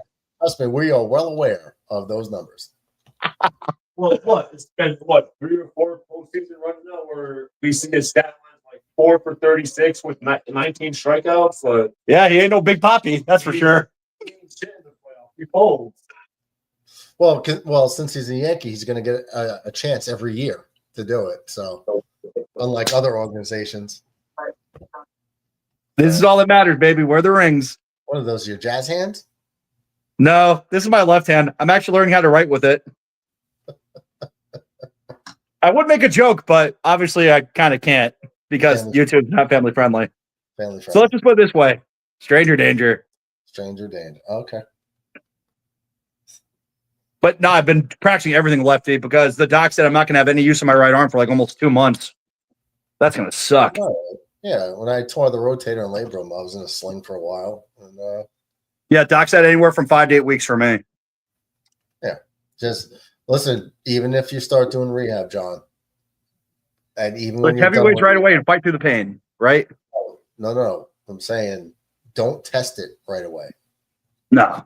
Don't, like, I was done with rehab, surgery was done, I was out of the sling, jumped up, grabbed the rim and someone's basketball court in the backyard and tore it again. Yeah, I'm just gonna take it nice and slow, go back to my trainer, and I'm just gonna be like, hey man, day one, put me through something light. Let's do it. But I'm saying, even if they like give you a routine and you're done with the routine, don't go testing it like balls to no, absolutely not. My trainer dealt with the same injury, so I'm gonna tell him, hey man, I got the okay to start doing stuff. Light work, day one, baby stuff. Just ease me back into it. Let's work on form. Let's concentrate on just movement. You know what I mean? Yeah. Don't put too much power into it. Promises don't be using that hand to do Diddy things. But I love playing with women's ditties with my left hand. The right hand left hand has to get some love too. Well, you got a roommate. I mean, he's going to help you out with some stuff. What is he going to do when you have to go to the bathroom? I'm going to my grandmother's house. Granny's going to take care of you like that? Well, actually, technically, it's my house, but I don't live there because my dad said, "Oh, you got to learn to live on your own." But it's my house, so yeah. So yeah, I'm technically going back home. So and yeah, my grandma said she's going to take care of me. What are you going to do when you go to the bathroom? She misses me a ton. I believe it. I've actually been practicing left-handed, believe it or not. It's not as easy as everybody would think it is. No. You're so used to doing things one specific way, having to try to do it again. It's like, oh, okay. Yeah, so you're gonna why don't you just use like a hose? Have your roommate like hose you down. He's not gonna be at my house. He gets the apartment to himself. I told him if he doesn't bring a girl back during that time, I'm gonna be pretty pissed at him. Mad at him. Well, the Yankees are in a jam here. Bases loaded, 1 out. 2 bloopers. Dinger time. Is Aroldis Garcia up? He just blooped one to right field for a hit. How many home runs does he have? Like 3. Really? Mister, I'm going to hit 50 home runs this year. Hits 2 against Boston to open the season. Now he only has 1 more since then? And he's hitting 224, so. Oh, he fell off a cliff after that series. Okay. Bomber says, gotta love grandmas. Me grandmama's old school Italian. She's going to make me a good dish of food. She's going to fatten me up even more than I already am. That's not good. Well, the good thing is I'm going to be taking the dog for a walk every day starting again, so that'll definitely help. The general. So you're gonna have to hold the leash with the left hand. I do everything with my left hand, man. It's just the rules. Okay. I'm happy I get to go to the Big E at least. What, New Orleans? No, the Big E. Like I was thinking like the Big Easy. No, the Big E is the 4th largest county fair in the entire country. No, it isn't. You loved it. All you did was get drunk. And then you had fried Oreos. Bomber says you're about to eat like a mob boss. Oh, you about to eat? Like a mob boss with the Italian granny. Oh, yeah. But no, man, the Big E is awesome. It's just an excuse to go there and eat and have a good time, just relaxing. DB says, hope you have a quick recovery, Ratcliffe. Ain't happening, but thank you. Will Warren gets his 10th strikeout. Marcus Semien down on strikes. Did you say Will Wheaton? Will Warren. No, Will Wheaton. Did I say you Will Wheaton? No, you didn't, but I just like saying Will Wheaton because of Family Guy. Wheaton. Will Wheaton. You're being very rude to Will Wheaton. Cool Whip. That is such a great episode. Cool Whip. That's going to do it for Warren. 101 pitches, 10 strikeouts, no runs. Amateur. If the Yankees can get out of what do you mean amateur? Oh, dude, I do way better than that when I'm playing the show. If I throw 101 pitches, I'm in the 9th inning already. But it's just a video game, so yeah. Listen, I started playing this mobile baseball game, and I guess if you really want to hit well, it's all about timing, right? But you know how you can control the little dot and you have to move it. I hate that. Mm-hmm. I hate that so much. Nah, man, when it comes to baseball, I'm a pitcher because I don't really hit well. Yeah, I don't like moving the controller to, try to get the little dot into the part of where the ball's going to be pitched. DB, how the hell did you find my Discord?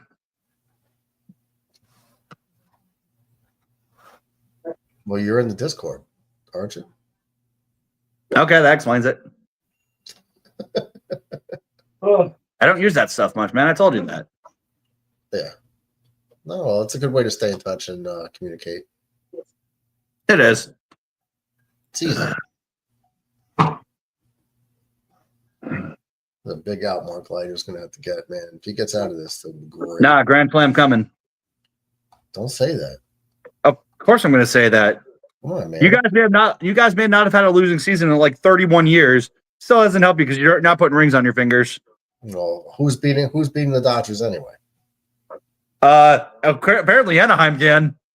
Yeah, but in a postseason series. Doesn't matter who they play. The Dodgers are choke artists for the most part. Last year they had quite a few lucky breaks in their series. Then they just whooped your guys' ass. I mean, didn't they go 7 with the Phillies? Oh, you mean maybe it was the Padres. I know they went 7 with somebody and they got super lucky. Yeah, but you can't call a team a choke artist that. You can 100% call the Dodgers choke artists. 2020 doesn't count, and they bought a World Series last year, and they barely won it. Yeah, but they're going to have the same cast of characters for the next God knows how many years. And they're all getting older. So if my video game's anything to go by 2028, the Dodgers are going to be an absolute disaster. Well, they don't have to pay Ohtani for like 10 years. Who cares?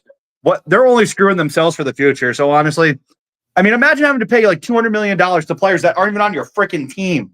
Yeah. Because that's what they're going to have to do with all this deferred money to Betts and Ohtani and freaking Freeman, Yamamoto, that kid who won't stop crying in the dugout. Yeah, but they signed him to a minor league deal, so he's only making a couple $100,000 a year. That's crazy. Sasaki.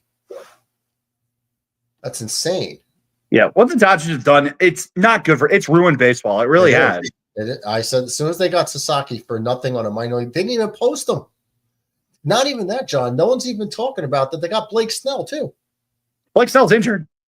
So is Glass now. But they still signed him. It's like you can have your let's put it this way. Blake Snell and Glass now, when they're both healthy, yes, they're Cy Young candidates. The problem is they're never healthy. Actually, both times, I think it was both times Blake Snell won the Cy Young, he pitched a full season. Problem is, the guy's like 33 years old, never pitches a full season. Yeah, Glass now pretty much the same way. Yeah, but when they pitch, I mean, look, they played against just as many times against the Red Sox, the Red Sox as much as the Yankees than when they were in Tampa. We know how good they could be when they're healthy. I do, but typically the funny thing with the Red Sox is if you're some high caliber great pitcher, Garrett Cole, the Red Sox are going to bat you around. If you're some schmuck, the Red Sox are going to have a hard time. That's been their calling card for like the last 10 years outside of 2018 where they just battered everybody. By the way, Jock Peterson struck out swinging. So the Yankees get out of a bases loaded 1-out jam, and the Yankees still have a 2-0 lead. Jock Peterson, there's a guy who should have been so much better than what he's been. Yeah. Or he was supposed to be anyway. You know what Jock Peterson's hitting this year? I don't know. 280? Well, considering he's 0 for 3 tonight. So his average dropped. You said 280? I don't know, honestly. What if I told you it's 127? That sounds about right. He goes through those stretches where he just can't do absolutely anything for a season. Then he has other times where he looks like a god. Dude, you're hitting 127. 49 games into the year, you're hitting 127. That's a problem. That's not a problem. That's a disaster. A problem is if you're batting 220.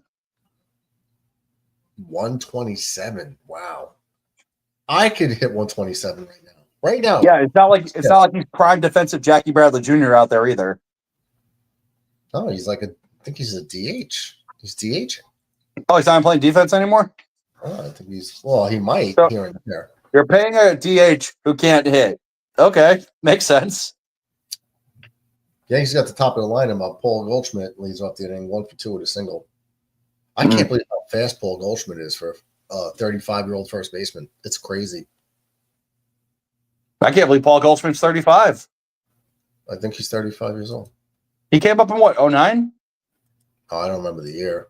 09, 10, something like that. I remember when he came up, it was like a huge deal. They're making a big deal out of him in Arizona. I'm sorry, he's 37 years old. So, yeah, he came up in like 09 then. He got drafted in 09 in the 8th round. He was the 246th pick. He debuted in 2011. 09. Wasn't that the Bryce Harper draft? Might be. He got drafted. No, Harper was 2010 because he came up in 2011 Chippers last year. Strasburg got picked in 09? Pretty sure Strasburg was 09. MJ.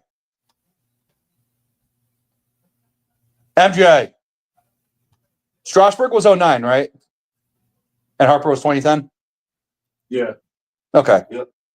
Yeah, he's like a walking encyclopedia of baseball, pretty much.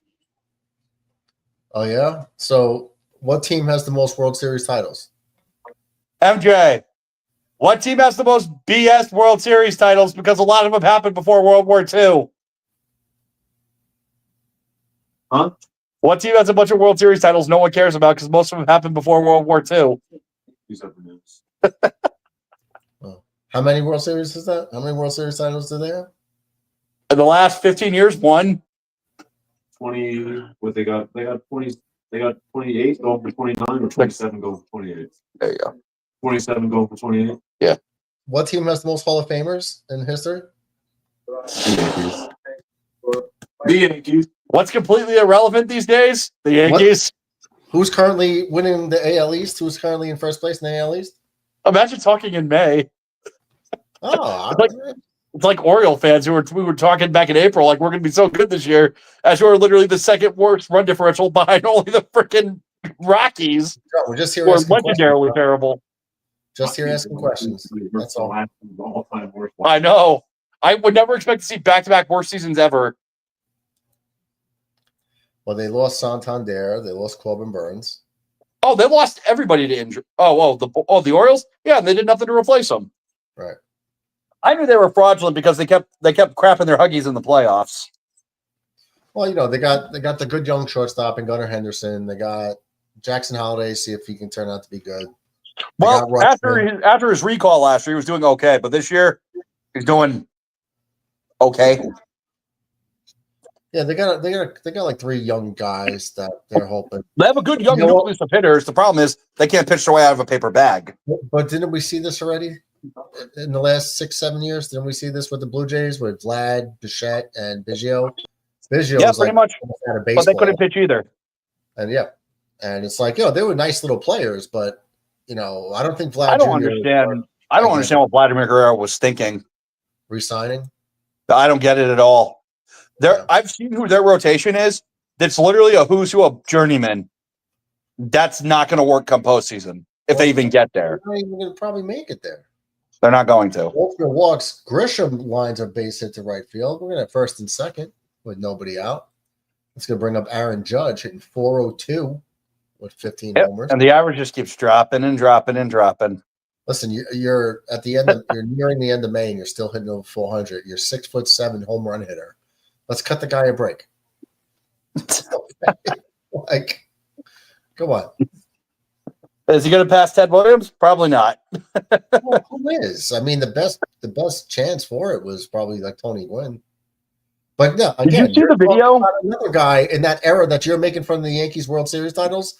You're talking about a hitter in Ted Williams that played in those eras. So, Ted Williams is still regarded as the greatest hitter of all time for a reason. Just saying. If you're discounting the Yankees World Series titles, I'm discounting Ted Williams' stats. Why? You can't have it both ways. Actually, you can. Hitting is universal. Winning in an era with nine to 10 teams is not. No, it's not, because none of those players could play today. None of those guys would be in the minor leagues today. You don't think Ted Williams can come in and hit a fastball nowadays? No. He was able to hit a 70-mile-an-hour fastball from journeyman, washed-up pitchers. That's what he was able to do. He ain't coming in. So the Hall of Famers he bent over were journeyman, washed-up pitchers, huh? If they played today, oh no. What do you mean Hall of Famers? The pitchers back then would not make a minor league team today. You don't think so? No, I don't. They didn't have nasty movement pitches. They weren't throwing 94-mile-an-hour sinkers, 100-mile-an-hour fastballs. They weren't doing that. None of them could play today until you get into like the late 60s. That's when it was like, okay, some of them had a shot to play today. We have a word for you, Murdog. Salty. How am I salty? Because the Yankees don't have the greatest something on their team. That's what are you talking about? That's craziness. I never said that. And that's how you're acting, man. You're acting like Ted Williams. Dude, hitting is the hardest thing to do in all sports. No. Babe Ruth couldn't play today. Well, Babe Ruth had to be drunk to play. So obviously he couldn't. That guy swung like a 40-something ounce bat. Do you think that guy would be able to swing a 40-something ounce bat against today's pitching? No, he'd never get the barrel over the plate on time. The ball would be in the catcher's glove before he even got halfway through his swing. Exactly. No, he couldn't play today. It's just not going to happen. You got. Well, I'm saying he couldn't play today simply for the sole fact he couldn't be drunk and he couldn't be dipping tobacco and eating hot dogs in the dugout. Because come on, we all know he did that. None of those players can play today. It's evolution. The NBA players back in the 50s and 60s could not play today. The NFL guys couldn't play today. Well, I especially agree with the NFL because I actually looked it up. One of the best linemen of all time was called The Wall. Guy was 6'1", 300 pounds, playing offensive line. Yeah, it's just not going to happen. Why that's called you don't have a chance at today's NFL. Imagine those defenses trying to stop a running quarterback, or they wouldn't know what to do. Actually, that's what trying to stop the forward pass. Imagine one of them defender trying to stop Derrick Henry. So imagine trying to stop the forward pass. And that's what I'm saying. You couldn't. Wait, something happened here? But baseball really hasn't changed that much compared to other sports. It really hasn't. It has. The players not really. The only thing they've really done is sped up the game. Bigger, stronger, faster. Yeah, but the fundamentals are still the same for the most part. Unlike football, hockey, and basketball, especially basketball, well, no, where if you touch somebody, it's an automatic technical. Ugh. Hey, did you get your fix of WNBA basketball this over the weekend? I refuse to watch it. I'm trying to just go through, check ESPN, check scores, and just keep throwing the WNBA in my face. It's like I'm not subscribed to the WNBA. Please stop giving me notifications for it. I refuse to watch them. I'm not. It's horrible. It's horrible. Especially what they do to that Caitlin Clark girl. It's just like they Oh can't. yeah, I only know this because everybody who showed it is like she got a triple-double in the first game. Everybody's like, "Oh, she's racist for what she did to that person who's terrible." I can't remember her name. It's like, okay, her team won by like 50. She got a triple-double, but let's make it about the team who lost. It makes sense to me. Talk about not cashing in on your cash cow. You saw and they wonder why people don't watch them. You saw what they did to her last year, right? Well, dude, they beat the crap out of her. Right, especially Angel Reese's team. Did you see this play that they're talking about? The hard foul where she stopped her from scoring and then she missed both free throws? Yeah, I saw the play. Okay, did you see what happened before she fouled her? Yeah, she missed, she got a rebound, she went to block the ball and she hit her. I saw it. I saw the highlight because like I said, you can't escape it. They're trying to make it relevant. It's not what I'm talking about, John. Which play then? Angel Reese, there was a girl on Caitlin's team that was going when they were going to get ready for the rebound. She two-hand shoved the girl out of the way, pushed her from behind with both hands. So she was the only one there for the rebound. She gets the rebound, and then Caitlin Clark's looking at the refs like, she just shoved her, and the refs don't call it. So now she's like, oh my God, I got to go foul her because she had a wide open layup. But she would have missed, but yeah. So she would have to shoot free throws. And they called a flagrant on her. Watch the replay again. Watch the whole thing where the girl gets shoved, and Caitlin Clark's like, "What, are you not going to call that?" And then she had to foul to stop her from just getting a wide open layup. That's why she did it. And look what happened. The girl missed both free throws. So yeah, she can't shoot. She can't do anything right. No, she's the girl that missed like 4 layups and got her own rebounds. And she's like, I got a double-double. Yeah, because you can't make layups. Yeah, because you're shooting less than 20% from inside of 2 feet. How many rebounds does she have? Not from her own misses. I'm not sure, honestly. I couldn't tell you. It's almost like she was missing them on purpose, people were saying, so she can get 10 rebounds a game. Yeah, and if you're that terrible, I mean, seriously. She can never they try to make it popular. It's not going to happen. Stop trying to make the WNBA happen. It's not going to happen. No, they had a shot. And they're blowing it. The players ruined it, and that's it. The WNBA just had their most successful season ever, and they still lost money. $50 million, exactly. Most successful season ever. Still lost $50 million. They're still around is because the NBA pays $40 million a year to keep them around. Now they're paying for luxury flights because of Caitlin Clark. But yeah, that's the thing. It's like you have a once in a lifetime cash cow because being from Connecticut, women's college basketball here is huge. It really, really is. It's massively popular. It's literally the New York Yankees to New York. Women's, Yeah, I know. when, I lived there for a couple of years. I remember how it was. yeah. And once those girls, everybody loves them when they're in college. As soon as they leave, no one around here cares about them. They don't care about Brianna Stewart anymore? No, she's in the WNBA. Who cares? I'm asking. They don't care about. No. They didn't care about Tarasi or Sue Bird? Nope. Lobo? Dude, I've been to Mohegan Sun when the Sun are playing games. They're giving tickets away. Hey guys, you play the game here, you get some tickets to the game. Like, no thanks. I'm not kidding. That's an advertisement they run. It's boring. Let's put it this way. If you're the best of the best at what you do, and you can get absolutely schooled by a middle schooler, I'm sorry, I don't want to watch that. Well, if you're a professional and you could lose to a high school team. No, high school team, they'd lose to a middle school team. I don't know. They're too big for that. You got girls. No, they're not. Have you seen the AAU team from 2 years ago? The best AAU team from like 2 years ago, their starting point guard was 6'6". Wow, at 12 years old? He was 18. He was in 8th grade, so he was like 14. Yeah, the kid's name was Jordan Fisher. He's unbelievable. Well, he's like right now. He's like the number 3 or number 4 prospect in the country. It's like girls soccer. They lost to like. They lost to a group of they lost to a U14 team 7-0. The Australians, then the American women's team lost 6-1. Like, I'm sorry, you can't call yourself elite if you're going to lose to middle school boys. Right. Like, seriously, where do you draw the line? Do you draw it at elite? Do you draw it at elite 11 and 12-year-olds who haven't hit puberty yet? Because obviously playing 14-year-olds is just too much for you. Yeah, and they had a group of old retired soccer professionals that destroyed them. That was hilarious. And the fact that woman actually said, "We're going to win this game," I was laughing so hard when I watched those highlights. Right. Anthony Volpe bloops a 2-out double to center field. Run's going to score a Paul Goldschmidt. That's going to bring the 3-0 Yankees. Just to blow it in the 9th. Wow, you hush your butt. Wow, we're saying words that don't mean anything. You hush. Ugh. Boston at the end of 7 still holding a 2-0 lead on the Mets. It's the Mets. Oh, Mets. Beating up on Miami 10-1. Oh, whoa. Which team? Chicago Cubs beating up on Miami. Okay, that makes sense. I was about to say, I don't think the White Sox can beat up on anybody, even if they are a bottom feeder. You know what I can't wait for?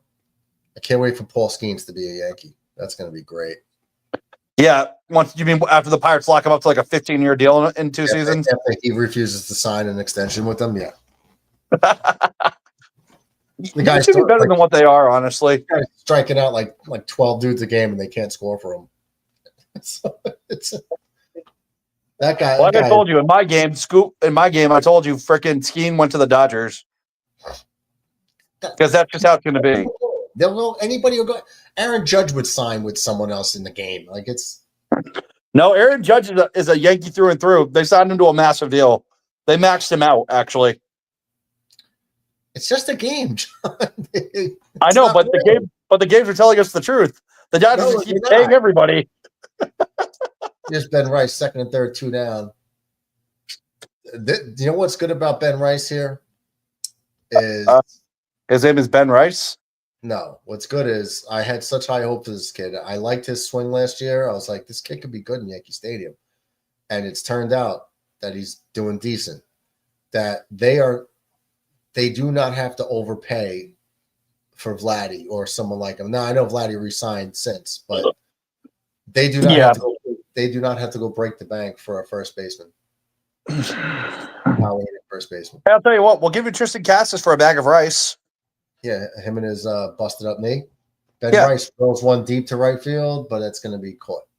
Damn, almost just missed another home run.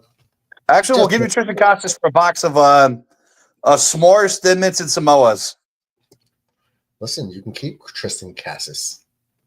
I've never really been all that high on Tristan Cassis, to be honest with you. I just want Roman Anthony and Marcelo Meyer to come up already. Because those two dudes are just balling in AAA. You're going to have to. But I mean, when you're the number 1 and the number 3 overall prospects in baseball, I better hope you'd be balling down in AAA. Well, prospects are just prospects, man. Boston's Well, that's still why I hitting said I hope you would be 500 right balling in AAA.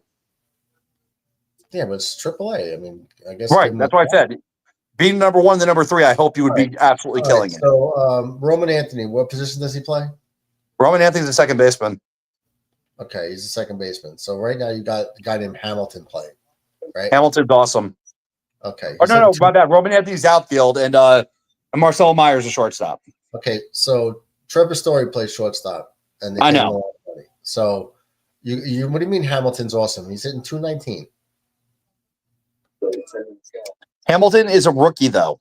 All right, but he's not awesome. He's hitting 219. You say he's a prospect. He's gonna be fine. Okay, he's a prospect. He's not awesome. He's a prospect because he's hitting 219 right now. Christian Hamilton? No, D. Hamilton.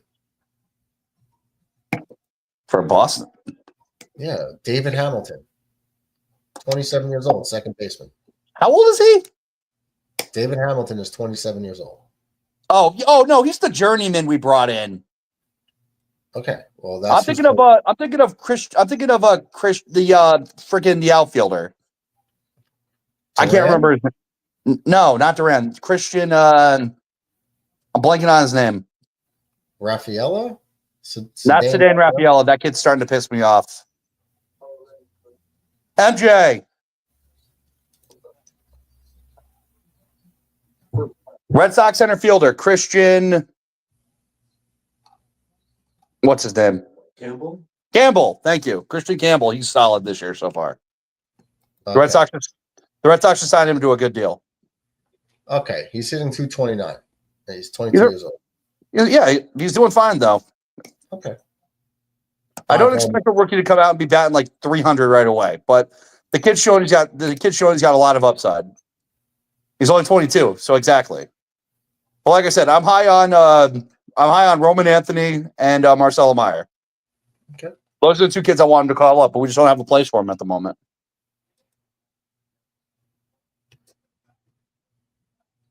I mean, why do you think they buried Yoshida for no reason? Oh. So when the Yankees are going to be set when they sign Jack Leiter and Paul Skeens in free agency in about 5 years. Yeah, because Texas is really going to let Jack Leiter go. Jack Leiter is going to want to go play for his father's old team. And I don't mean the Mets. Dude, the only people who play for Mets are people who are stupid and just want to get a payday. You go to the Mets, you die. It's that simple. How'd you like the Juan Soto treatment? They turned their backs on him? I saw that. Like I said, I thought it was hilarious watching him hit an obvious wall ball. It's like, dude, you played for the Yankees last year. You should know what a wall ball is by now. Come on. Well, yeah. No, he wouldn't run things out. And then they asked him, is it a problem that you're not running it out? And he was like, I don't think so. No? Well, you could have had a hit in the 8th inning, but you didn't run the ball out. Yeah, he's just people are saying like he's just not happy being a Met. He wanted to No stay. one's happy being a Met. Their fans are miserable. Look at Mets. But I'm saying, listen, there was a report today. I read an article on ESPN that he wanted to stay. He wanted to be a Yankee. Or maybe it wasn't ESPN. Maybe it was. I heard that. He wanted to be a Yankee, but his family said go to the Mets so we can get a press box. Terrible idea. And why would he listen to his family? I guess doing what's best for you is secondary when your family's incredibly dirt poor and has nothing. Bring the pain. Is he a Yank? Who? What are you talking about, Red? Thank you, brother DB. The palm emoji is fire. It is. Hey, Red. What? Oh, 2 down here in the 7th. My tag is pain because my shoulder's in pain. That's what it. I guess that's what he's referring to. Yeah, and either his grandma or roommate MJ is going to have to wipe his hiney. No one's doing that. I'm a grown man. I'll do it myself. And like I said, MJ gets the apartment to himself when I move out. If he doesn't bring a girl over, I'm going to be upset with him. When are you going to move back in? When your I go. So realistically, my surgery's on the 9th. I'm probably just going to move my PlayStation and some of my clothes over like a day before. How are you going to play PlayStation with one arm? Easy. You just hold it like this and you just use your left hand. Because your fingers are still free. I only need these 3. Ratcliffe, you can't play PlayStation with one. There's 2 sides of the controller. I can't believe I have to show you this. My arm's here. I can play like this. Oh, so you can still use your fingers to play. Yeah. I don't need my arm to play. I just need my fingers. Okay. All right. Swing and a miss. Got him. Another strikeout for the Yankee pitching staff. That's 12 on the game. It's not like I play anything too intricate. Like, I don't really play Call of Duty a lot. Yeah. But actually, I did just re-download World War II, and I just remembered, and I actually just destroyed a bunch of people in it. Hey, I miss the old school Call of Duty games. Ratcliffe, it's 7th inning stretch. You know what happens in the 7th inning stretch here? Sweet Caroline. No, not on this channel. Sweet Caroline. No. You We listen to the sweet sounds. Grammy award-winning artist, Mets 2128. Oh boy. Does his rendition of God Bless the USA. Okay. That's what we do here on this channel. We're patriotic and we support the Rant King, our little brother Mets. You ready for this? Chat, you ready? Yep. Everybody, hats over your heart.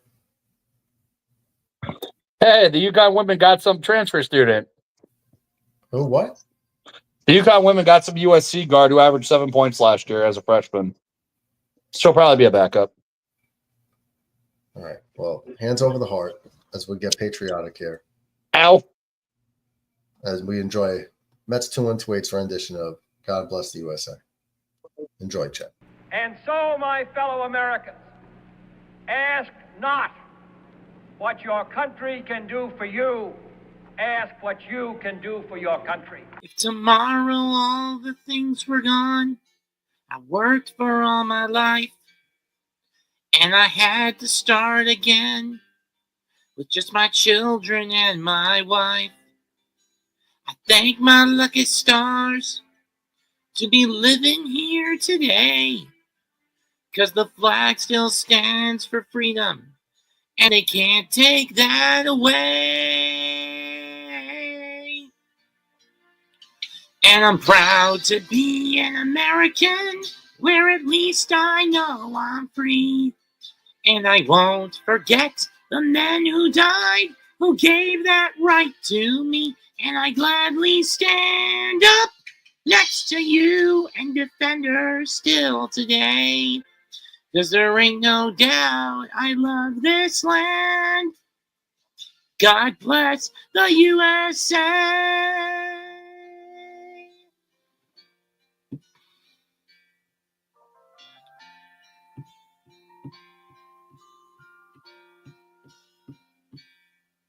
From the lakes of Minnesota to the hills of Tennessee, across the plains of Texas, from sea to shining sea, from Detroit down to Houston, and New York to LA. Well, there's pride in every American heart, and it's time we stand and say that I'm proud to be an American, where at least I know I'm free. And I won't forget the men who died, who gave that right to me. And I gladly stand up next to you and defend her still today. 'Cause there ain't no doubt I love this land. God bless the USA.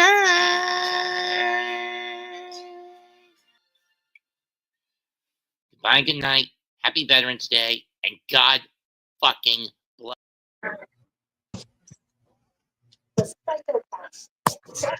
God damn it, Mets.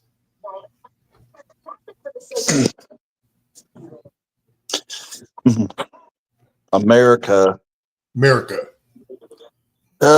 Is it July yet? We're going to need an edit on that.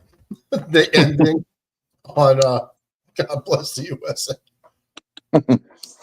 I can't wait for July to really show how much I love America. Oh, yeah. July 4th. Love it. Love July 4th. Brett says paint John Ratcliffe reminds me of the big fella. Hey. Right. Do not ever call me Joe Biden, dude. No, he didn't call you Joe Biden. He said the big fella. Wasn't Joe Biden the big fella? No. Big guy. Hey, all I know is he has butt cancer. Oh, well. The big fella is a Jets YouTube guy that calls into shows. Good dude. He's not fraudulent? No, he's a good dude. He okay. He always calls dude, I unsubscribed to the Midnight Mike Show and everything, man. I don't even watch him anymore. A lot of people did. I mean, let's put it this way. Maddie's my brother, but you got to draw the lines, man. Red gets the assignment. Heck yeah. Mets, God bless America. Usually the heck is replaced with something else. TB says red is John Ratcliffe. I can talk to you about that. I'm just looking forward to July 18th. It's going to be such a fun day. July. You familiar 18th? with? Yep. You familiar with Hatebreed? Hatebreed? Yeah. You ever heard of them? No. Was that a band? Yeah, dude. They're solid. Their lead singer Jamie Jasta is like one of the most recognizable voices in metal. They're playing with Shadows Fall and Lamb of God in Springfield. Well, you do realize that's all like foreign to me. Shadows Fall at one point had a chance to become like the biggest metal band of the 2000s and 2010s, and they didn't quite work out for reasons beyond their control. While Lamb of God became the biggest metal act since Pantera. Okay. If that doesn't sum it up. And they're playing in Springfield on my birthday, and I got VIP and meet and greet. So I can't wait for that day. Nice. Oh, it's going to be awesome. Finally get to see Hatebreed and Shadows Fall. It'll be like my 10th time seeing Lamb of God, though. So you're like a groupie? No, absolutely not. I'm that dude. When I meet famous people, I talk to them like I'm talking to you. Okay, how you doing? Tends to work better. Here's a tip for anybody in your audience who wants to know. If you ever meet famous people, be coy, be aloof, be totally chill and laid back. They'll actually want to figure out what the hell your problem is, and they'll start talking with you. Like, why aren't you gushing over me? That happened to me with Vinny Pastore. It happened to me with Christy Carl Tremano. That sounds familiar. Kim Possible. Kim Possible, thank you. Okay. Okay. Yep. She was very, very nice. Very cool. Hot. Very hot. I didn't think so. In person, she's a good-looking woman. I can't believe that was almost 10 years ago already. She's what? I met her like almost 10 years ago. Oh, okay. I met her back in 2016. Like January 2016.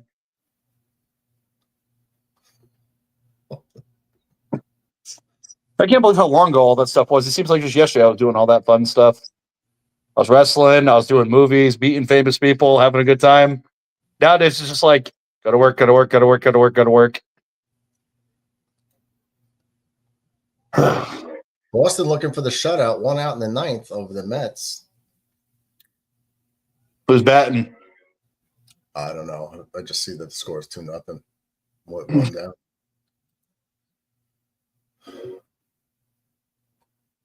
Peraza tries to do a push bunt right to the first baseman. So clearly the Yankees have not taught him how to bunt. Even though he's, in the major leagues. Bunting. What's that? I need them. I need them to bunt.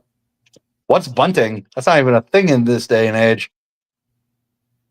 At least not the Yankees. I've been pounding the table for them to bunt, move runners over into scoring position.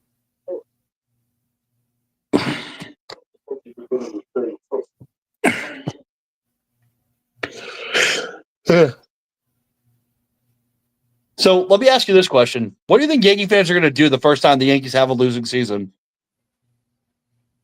Nothing. I mean, I guarantee someone's going to freak out. Oh, come on, nah. You don't think so?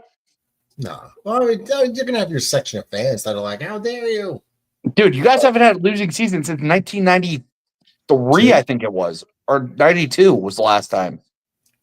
I think it's like 92. Yeah, the Yankees have never. Yeah, that's right. The Yankees have never had a losing season in my lifetime, which is incredible. I mean, you guys have not finished last in the AL East in like almost 40 years or something like that. The last time you guys finished fourth, I think was what, 2013, and you still had a positive record. We're great. Yeah, keep telling yourselves that. Where's the ring again? It's on its way. Yeah, and it's on its way too for Colorado and the White Sox as well. Dude. Listen, Ratcliffe. Hold on. Let me see. Okay. I gotta look so fat because I am. I hate myself so much. So let me ask you a question, Ratcliffe. Okay. What happened to that gentleman's suite? I already told you. Things happened. Oh, no. Sweep. Then, just one game. Gentleman's sweep. Okay. Then what we got you the next 4? It's got 6 games we got you. You're done. And what happened, bro? You've been MIA, so it's like convenient. Honestly, I couldn't tell you. That was just a catastrophic disastrous loss. And Anthony Edwards has rolled his ankle badly and is out. My God, can the Thunder get any luckier? Well, if he just rolled his ankle, I mean, he can come back. They're saying he can barely walk. For now. Probably just got to get the swelling and go down. No, it's called stop being a see and just go out there and play through it. Oh, wait, that's right. This is basketball. No one does that anymore. I mean, come on. How many times did you play through a rolled ankle when you were young, when you were 22, 23 years old? Every time. I tried to, even as a kid, I tried to play with stitches in my foot and stitches in my hand. I'll never forget. We were playing a team called Avon. They're a double L school that should be a prep school. And we were holding them close, and I ended up rolling my ankle right before halftime. I didn't tell my coach. I didn't tell anybody. I just went out there and played, and my ankle was killing me so bad. I got off. My ankle was swollen. I'm like, I'm good. I'll be fine. You're talking about Avon Old Farms? Not Avon Old Farms, just Avon. Just Avon, okay. You're familiar with them? With Avon Old Farms? I am. Shocking? No, they're just a bunch of preppy douches. I went to school with the guy who went there, and we went to grade school through middle school with him. He went to Avon Old Farms, and he just kind of sucked at like every sport he ever played. But because you can't teach 6'6", like 300 pounds, they wanted to play football despite the fact he never played. That's not a good reason to bring him to a prep school. I met Jay. No. Met Jay Novacek at the Hall of Fame, and he was less than friendly. Is that a hockey player? No, he was Jay Novacek played for the Dallas Cowboys. No. Tight end for the Cowboys. TV says, I agree with Ratcliffe. Just treat them like normal people unless you want an autograph or something. I could have cared less. Thank you for the cross check, DB. Red Sox win. Thought the Knicks would win one game too. I think the Red Sox won.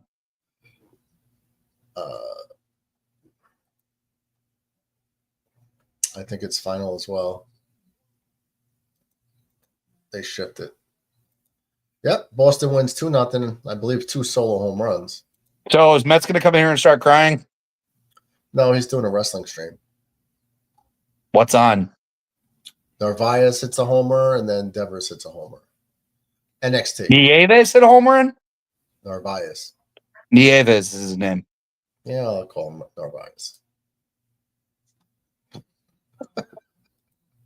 What's Mets streaming? What's on today? NXT. Just an NXT episode. Oh, that's right. It's Tuesday. I'm sorry. I can't watch NXT. It's all it is women's matches, and it's just so incredibly boring. Women are better than the men there. There's There are That's a the bunch problem. of They're not pushing men's wrestling down there. it's just bad. The women are better than the men down there. They are, but the problem is they're not doing anything to fix the problem. Because a lot of these women, they get to the main roster, they die. They just brought 2 of them up to the main roster. The best 2. I mean, let's put it this way. Last night's the best match on the card by far was Becky Lynch versus Natalya versus Roxanne Perez. What do all 3 of them have in common? All 3 have in common? What do all 3 have in common? Well, it's not lineage. No, it's very simple. Wow. I don't know, because I don't know what Roxanne has in common. They can all go. They're all good workers. So you put all 3 of them together, you have the best match of the night. I don't like Roxanne at all. Why not? I just don't like her. I don't. You know what I really don't like? I don't like when they strap rocket ships to people. I don't like that. She didn't get a rocket ship strapped to her. Yes, she No, did. she didn't. She came in with the Nick and the Prodigy. She couldn't buy a win for her first couple months. That's not true. That's yes, it is. Roxanne Perez didn't get the belt for almost a year after her debut. And then she had to immediately relinquish it. She's Booker T's prodigy from his school. That girl she's always in the mix. I don't like it. She can actually work though. That's the thing. And I'm not going to consider her to be one of those simps who say, "Oh my God, she's so hot," because she's not. She's just not. She's not attractive at all. In my opinion. No, she's not. I'm just not a fan of her. There are. You know who I'm pissed off actually got hurt? I'm actually pissed Zoe Stark got hurt. She has all the personality of cardboard, but she was a great worker. Yeah, I like her as a wrestler. I like her, but yeah, tough break for that girl. And the fact Kairi Sane had to eat a pinfall she was not meant to take, that hurts. We all know Zoe Stark was meant to take that pin last night. Oh, I don't know. Natalya's like on her last legs. Like they don't. Well, really different match. They're meant the triple threat match. Rhea Ripley versus Zoe Stark versus Kairi Sane. Oh, the one where Zoe got hurt. You're right. I'm mixed up. And Rhea Ripley, I'm sorry, she's growing stale. Turn her back heel, please. That's true. She's not a good baby face. She's stale. We're getting Rhea fatigue. You're what? Rhea fatigue. Pretty much. Red says, I've seen a couple of videos of Fields throwing slow motion bombs to Gibson and G-Dub today, and I am not sold, bro. Who the hell's G-Dub? Garrett Wilson. GW, Dub is for W, Garrett Wilson. Oh, okay. I'm a normal person. I don't talk like that. Like they call the Golden State Warriors the Dubs. Oh, yeah. Dub Nation. Oh my God, that was so dumb. Mets is gonna rant because the Mets lost. Let him. DB. Who was the first guy you said? Wilson and who? Gibson? Gibson. The special teams returner. Oh boy. If he's catching balls, we got a lot more problems to worry about than I thought. He's on the roster. Of course they're throwing him footballs. He's on the roster. Everyone's catching footballs. I know, but Gibson, just go practice punt returns, okay, buddy? That's all you're good for at this point in your career. We tried to make you a wide receiver. You couldn't catch a ball. We got Nquane, so I'd rather just let that guy rock. I don't want Gibson on the roster. DB says, Infrared, Fields and GW should have their timing down at the very least. One down. They haven't played together in almost 5 years. That's a pretty dumb statement. Yassine says, what do you think of Bailey and Charlotte Flair? Bailey, good worker, but okay. There's just something about her I can't latch on to. And as for Charles, that dude can go off. He can go suck Andrade off for all I care. I can't stand Charles Flair. Family show. I kept it clean. I can't stand Charles. The ultimate Nepo, baby. I think Charlotte is probably the best in the ring, but her personality kills her. Come again? I'm sorry. She can't hang with Becky Lynch. She can't hang with Bailey. We've seen it. That's not true. I love her. Yes, it is. When the hell has Charles carried anyone to a good match that wasn't named Bailey, that wasn't named Natalya, that wasn't named Becky Lynch? They're all better than her. All of them. Charles I agree. Flair is one of the most overrated of all time. If it wasn't for Ric Flair having sex almost 40 years ago, Charles isn't a thing. This guy. The best moment Charles ever had was when he was crying in the stands when his daddy lost to Shawn Michaels at WrestleMania 24. That's the best moment of her career. Everything else has just been an absolute disaster. I want her to blow her knee out again and go away. I think I like her in the ring. I just think her Why? outside the ring life follows her into the ring because the fans just don't like her anymore. Dude, she's literally the poor man's version of Ric Flair. She has no originality. Chop. Woo! I do a backflip. Why? I do a stupid move that is easily reversible, but no one ever figures to just rotate their hips. The figure eight is the dumbest move I've ever seen. There is no credible way that move should be. There's no way that move should be credible. I'm not a fan of the figure eight either. I've been in a legitimate figure four leg lock. If you do that, my hips are up. Oh, all I have to do is just rotate my hips. Get on my elbow, rotate my hips. I just reverse the pressure. Wow. Dumbest move ever. Ratcliffe, jeez. I can't stand Charles Flair. I hate them. I hate them so much. I hate the fact that they tried to combine when she won the Divas title and then they transitioned it to the women's title. They try to count it as one continuous reign in length, but two separate reigns. Which one is it? You can't have both, but they did it anyway. No one ever counts anyone's NXT championships on the main roster. They count his. What the hell is going on, WWE? Why are you trying to force Charles to be something they're not? Never going to make them Mount Rushmore. Yeah, how many titles have they given her? 14. And they count her two reigns in NXT as world title reigns. No one else gets that treatment. No one. They shouldn't do that. Not Seth Rollins. No, Roman Reigns never won it. Not Seth Rollins, not Big E, not anybody. Nobody gets that distinction except for her. Why? And not to mention, if you add up the combined reigns of the combined length of every single reign she's had, she averages a 28.5-day reign as champion. That includes adding in the year-long reign she had. That is how abysmally bad she is as a champion and as a draw. One of the most overrated of all time. Giving someone belts does not mean they were good. It just means that Vince McMahon, I don't know what he saw. Knows ever since Triple H took control, Charles, main event scene, poof, beat it. Red says his last WWF pillow he had was the Ultimate Warrior. Wonder what that pillow is or who has it now. Never mind. Probably in a landfill. That thing is destroyed by now. Justine says, what do you think of Tiffany Stratton and Liv Morgan? I like them both. Tiffany Stratton has upside, and Liv Morgan, for the love of God, please stop crying. I hate how she's always laughing, but I saw Liv Morgan in NXT, and I said, that girl's going to be a superstar because she's very pretty. I never saw it. I honestly didn't. Still to this day, I'm not very high on Liv Morgan. She's passable, but you gotta. That's not true. She does. Have you ever seen her work out with Sheamus? In Sheamus's videos, listen, that she is. I saw her and I said that she's girl's passable. I said I didn't say she's bad. I said she's passable, but there's nothing about her that makes you say I need to watch this woman work. I just don't see it. I'm trying to tell you, when I saw her in NXT, I said she's a pretty girl. And she's okay, and they're going to make her a star. I just knew it. I know how they operate. Yeah, it took them 10 years, but they did it. That's for sure. Oh, they started her off with the Riot Squad when she got called up. Yep. And you just knew she was going to be the one that they were going to push at some point, and the other two were going to fall by the wayside, which they did. So that was. I don't even know what Ruby Riot's up to nowadays. Same thing. Well, she was in AEW, but then she got pregnant. So I could have swore she was playing for the other team. No, well, you would think, but she. What was that guy?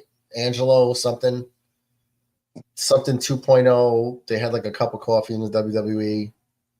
I don't watch them. I don't watch AW, so I couldn't tell you. The guy like Daddy Magic with the black hair, heavy tan. No clue. They had a cup of coffee in the WWE, and they got released, and they went to AEW, and he met her there. I couldn't tell you. I haven't watched AEW in like 9-10 months. I won't watch it. Like I said, Tiffany Stratton, she definitely dating Kaiser definitely helps because he can definitely help her improve in the ring because she's still got some things to tune up, but otherwise she's pretty solid. It helps him. She's got the charisma down. She got the personality. She has all that. Character is one of the biggest things. She has all that down. Remember, she's in great shape. She's a gymnast. I know. And my God, is she hideous without makeup? Huh? She is hideous without makeup. Do not Google her without makeup. Well, she wears a ton of it. You will never look at her the same way again if you Google her without makeup. It is bad. I've seen her in the gymnastic days.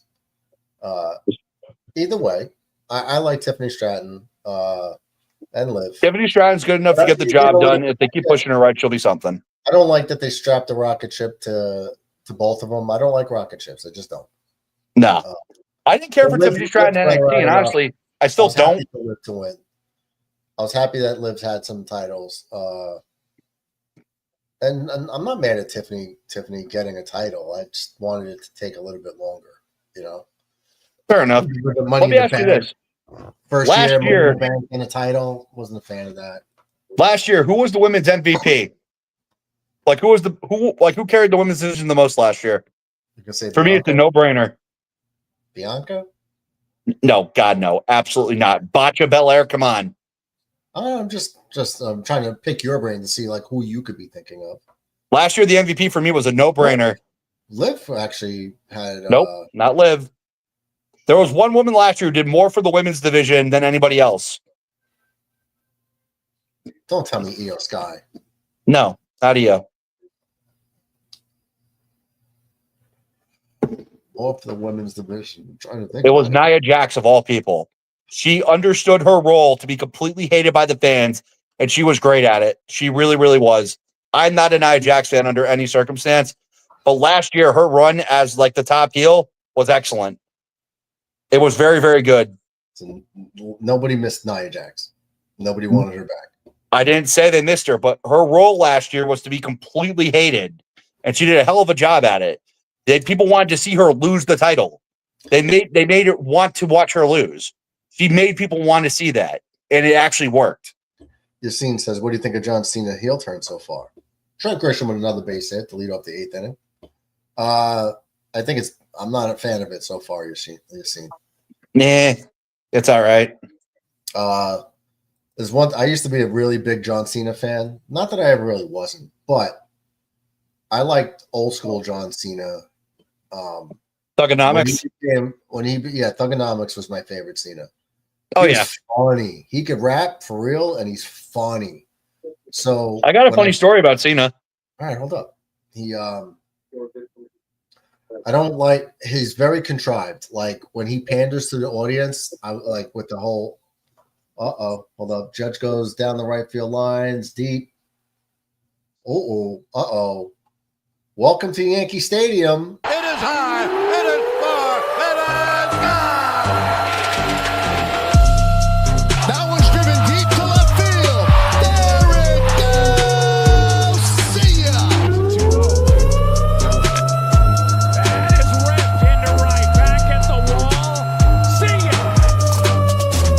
Schmidt swings at the first pitch and lofts it to left center field and deep. Mitchell back, track, wall. See ya.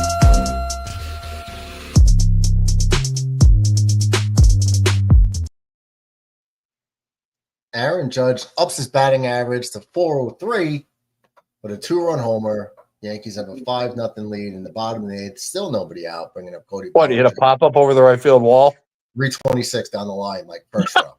Of course. Yeah. Such a freaking minor league park. Yeah. Well, down the right field line it is. Okay, so we're talking about the Cena heel turn. What I was saying was when Cena was hustle, loyalty, respect, and the jorts, he was very phony. Like when he talked to the fans, it was like a bad acting job. What do you have, the 4 or 5 moves of doom? Was that what 5 moves of doom? Extremely powerful though. I respected his power, the way he can just pick up the big show. I always rooted for Cena, even when the fans started Cena sucks chants. I liked them. I created that. Yeah. I did. It was a show in Hartford. I was showing Hartford, and I started chanting "John Cena sucks," and it started happening. I take credit for that. No, it was "Let's go Cena. Cena sucks." That's the chant. No. Then it comes out, "John Cena sucks." I started that in Hartford. I never heard it before then, and people were doing it after. I swear to God, man. All right. So Reckless going to claim that one. Okay. Either way, here's what I find hard about it. John Cena made light that he hasn't won a match in like a couple of years, and now he's the champion. You knew he was going to get the title because of you knew it was going to be WrestleMania for the historical aspect of it. But I don't know. I wish he was. I'm glad that he finally went heel. I wanted him to be a heel for a very long time. But they're 10 years too late on it. They could have done so much more with this heel turn. They really screwed the pooch at WrestleMania. They really did. To bring out Travis Scott, for what reason? It should have been, here was my scenario for Cena to win the title. He should have won the title at WrestleMania for the storyline. But what it should have been was Ric Flair trying to interfere to stop him. Ric Flair had a problem with him breaking the record, right? Mm-hmm. Rick should have give Rick a payday, have him come back to try to stop Cena. Then The Rock comes out and like beats up, knocks out Ric Flair, and then helps Cena beat Cody Rhodes. That was the way to go, because The Rock had nothing to do with it. It was like, yeah, that was awful. Cutthroat. Basically, Cena's working for The Rock, and The Rock doesn't even show up. Yeah, that was bad. That was bad. DB says, welcome to scene. Sean McAteer. What's up, brother McAteer? McAteer's now. How's things going? Well, Mets lost, Yankees won. Give you an update. Well, Mer, let me ask you this. Your Mount Rushmore of women wrestlers, who is it? It depends. If you're talking about characters or wrestlers, it's tough. Just all around. Because for me, it's a no-brainer. These four women will never be touched. And they never should be, honestly. I'm gonna have Trish Stratus and Lita up there. I'm not going back like Fabulous Moolah and Mae Young. I'm not doing that. Moolah's on mine. Wendy Richter. In her era, like she was the champion, like Bruno Sammartino. Like she had it for so long, I believe. 26 years. Yeah, it's craziness. I would stick in the modern era. You already named three of mine. You're missing the big obvious one. China. That's my Mount Rushmore. No one's touching it. I'm sorry. What those four women did for wrestling, unprecedented. Sean McAteer, welcome, Mac. Brother McAteer. That's an inside joke. Infrared. Brother McAteer. But you know the funny thing? People are ragging Cena for going heel now. He's what, 46, 47? Yeah. Hulk Hogan was the same age when he joined the NWO. Hogan's age? Hogan joined the NWO in 96 when he was like 45, 46 years old. That's it? Yeah, because you got to remember when he came back in 02 and he won the title, he was 52, becoming the oldest actual person to win the WWE title if you exclude Vince McMahon. Wow. Hogan was well into his 40s when he joined the NWO. I think he was older than that. Oh wow. But that was great. Where it says I got my ribs.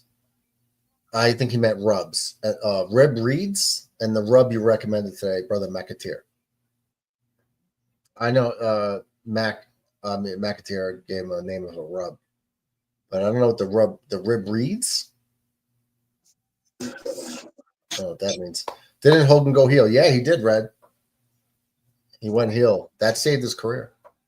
Oh, easily. It revitalized wrestling. And his own career, though. But actually, I got a pretty funny story for you about John Cena. Go ahead. All ears. So when I went to college at Springfield, Cena's obviously a legend there. And apparently when he was a freshman, him and a wrestler there made a bet with each other who would be an All-American first. And the loser of the bet would get literally crapped on. Cena lost the bet. Wow.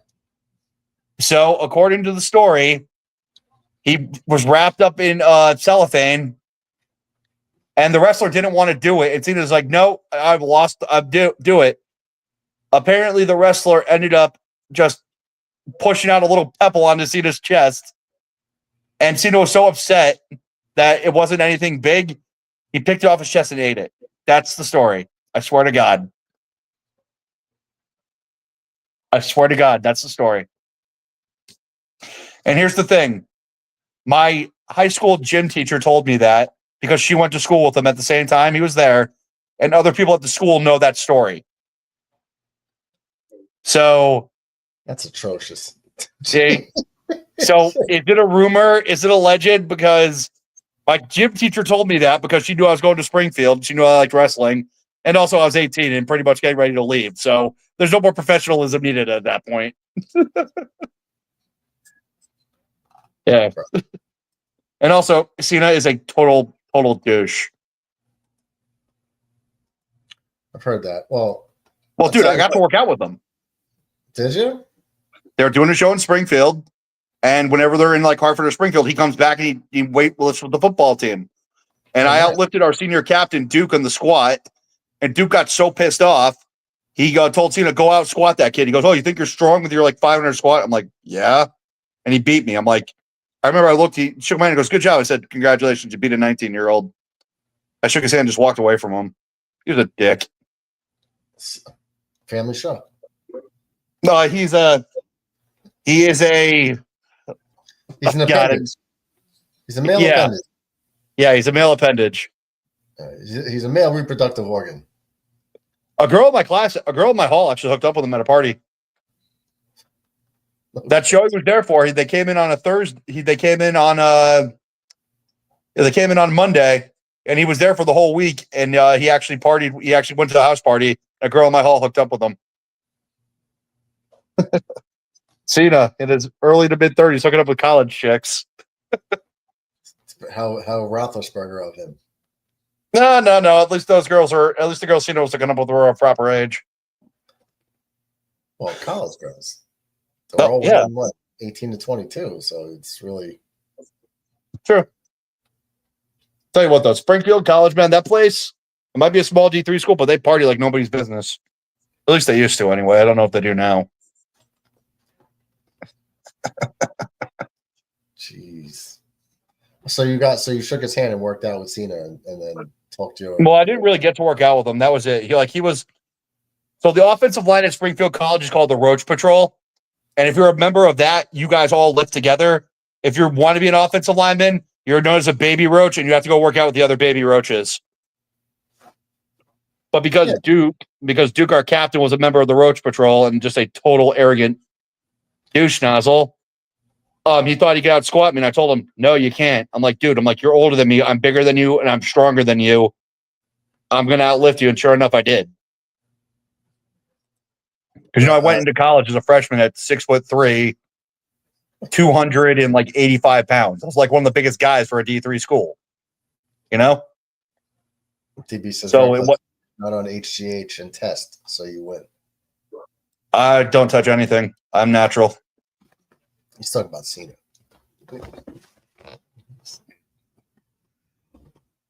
Oh. Yeah, Cena was definitely on stuff. No doubt about it. He was not natural. No way. He maintained it. Oh, no doubt. He wasn't on anything too serious because he still looks pretty good nowadays, but you can tell. Because I know plenty of guys who are in their 50s who are natural and they still look solid. They still look as good as they did when they were in their 20s. There's a big difference between when you touch stuff and when you don't touch stuff, and you can tell as you get older.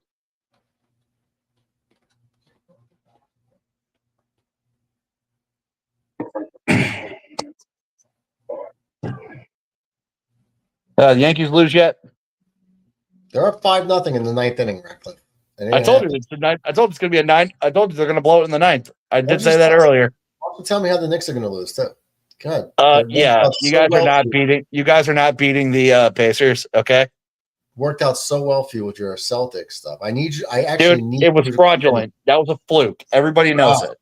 I like. No, I'm being serious. I need you to come in here and talk your trash on the Knicks. I need because it works so well against you. When they play, I'm like, "Where's Ratcliffe? He has to come in and talk his trash." I got you, bro. I got you. Come in and talk your trash. Your PG-13 trash. Whatever happened to R-rated trash? That was so much more fun. I know, but not so the what? moment. YouTube messaged you and said, "Stop using naughty language." So I'll talk to you privately. Such a load, man. Well, we're a free for all, so we just got a Tony. Man arrested and charged with providing alcohol to idiot who fell from Roberto Clemente wall at PNC Park last month. That guy did not fall. That guy jumped. According to ESPN, someone was providing him alcohol before he fell. Idiot gets drunk and tries to. Police arrest the guy who gave a 20-year-old alcohol. Can we just make the drinking age 18 again and let Darwinism run its course, please? Well, I mean, if you're old enough to vote and you're old enough to go fight in a war, you should be old enough to drink. Yeah. One of my best friends, his dad was the last class that could drink alcohol in high school. They got grandfathered in or no? No, they were the last ones who could do it. No, I'm saying but they turned 19. They were 18. They were 18 before it turned. So yeah, they were grandfathered in. Oh, so they were allowed to. Okay. Mm-hmm. Because it's like if you had an ID born after this day, you can't. But if you're 18 before, you could. His dad told us that a couple times. Like, yeah, but that's so dumb. Like, oh well, you can go die for your country now, but don't you ever dare touch a sip of alcohol. Yeah, that's just because you make bad decisions when you're young and drinking. Well, I understand having an 18-year-old kid in a high school drunk. I mean, that's a pretty bad idea. Yankees just blew it. The shutout. 2-run homer by Jonah Heim. It's coming. 2 outs in the 9th. The guy hits a 2-run homer. So the Yankees just missed out on the shutout. Bow down to the Boston Red Sox. Ian Hamilton's going to give up a home run. I'm glad it's during a 5-0 lead with 2 outs in the 9th. Bow down to Boston. We own you. Since 2004, we have owned you guys. And actually, they really have in the head-to-head and everything. Man, you're crazy. Oh, nuts. Hey, man, I don't make the rules. I just stay them. When's the last time you guys were in the World Series?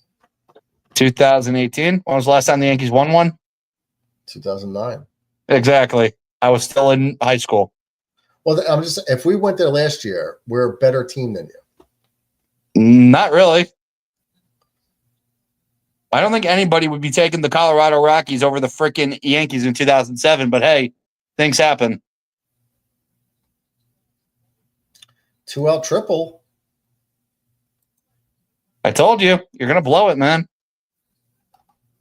And with 2 outs, too, that makes it all the sweeter.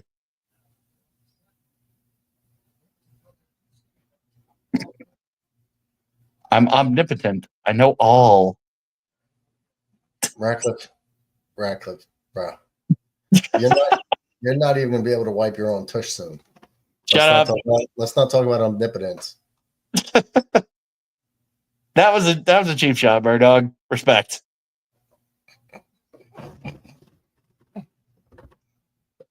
And they're going to the bullpen. But yeah, dude, I won't even be able to drive for the first couple months. Few months. Yeah, for at least the first month, I won't be able to drive because of the medication they're going to have me on. So you said you weren't going to take it. I'm not, but I'm just going to do everything I can do. So, I mean, hey, if I get to save on gas, I get to save on gas. Just walk wherever you got to go. Congratulations, Infrared. You guys made out with your cousin. That's all I see there. Yanks made it. Says, I don't know, Brother Radcliffe, but the Yanks made it last year to the World Series. Yeah, cool. And you made out with your cousin in it. You didn't accomplish anything. He's a Mets fan. Oh, well, forget you for 86.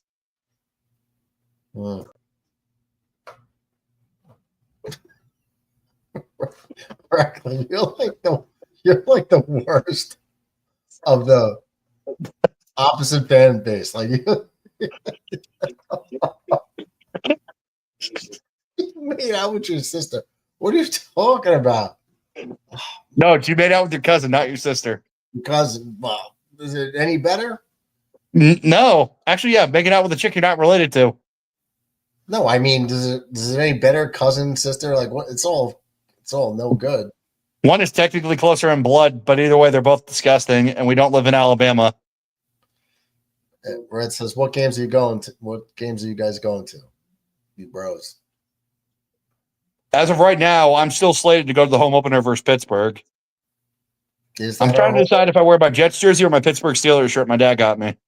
They made that the home opener for us because of Rodgers potentially going. Yeah, I guarantee that's why they did it.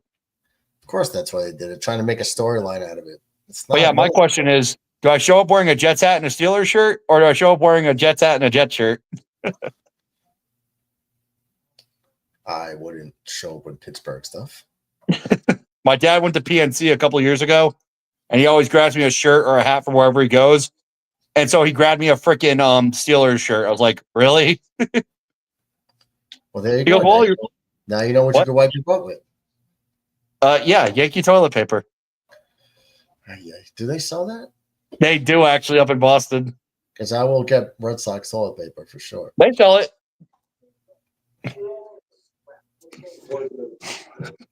Brett says, "Don't go to the home opener." Why not? My buddy's flying up here, who's a Steelers fan. I'm a Jets fan, so we're 100% going. We've actually had the game planned to go to, but unfortunately, it had to be the home opener. He's being facetious. Go to the Halloween. He said, "Go to the Halloween game." He's going. I might not be off work by then. I might be back at work by then. That's why he's saying that. He's going to the Halloween game himself. Didn't the Jets win on Halloween last year? They did. They beat the Texans. We have another Halloween game this year? It's kind of like a thing now. We were doing like the Black Friday game. Yeah, dude, I was at that game. Yeah, it's kind of that was a disaster. Radcliffe, guess what happened? We lost. I was there. No, the Yankees win. Oh, well, they cheated. They cheated. Yeah, Aaron Judge hit that little dink home run, got them the win 5-4, right? 5-2. Wouldn't have mattered. They would have won anyway, Radcliffe. Yeah. Cheap win. Cheap win in your cheap little minor league ballpark. Don't be a hater, Radcliffe. Oh, come on. It's the Yankees. I have to hate you guys. Man. You don't have to hate. The Yankees still have a 4.5 game lead on the Red Sox. Talk to me in September when you guys are sitting in third behind the Rays. Is you really think that's going to happen? Oh, yeah. Because Aaron Judge is always good for an absolute disaster slump. You expect this guy to be perfect. No, I don't.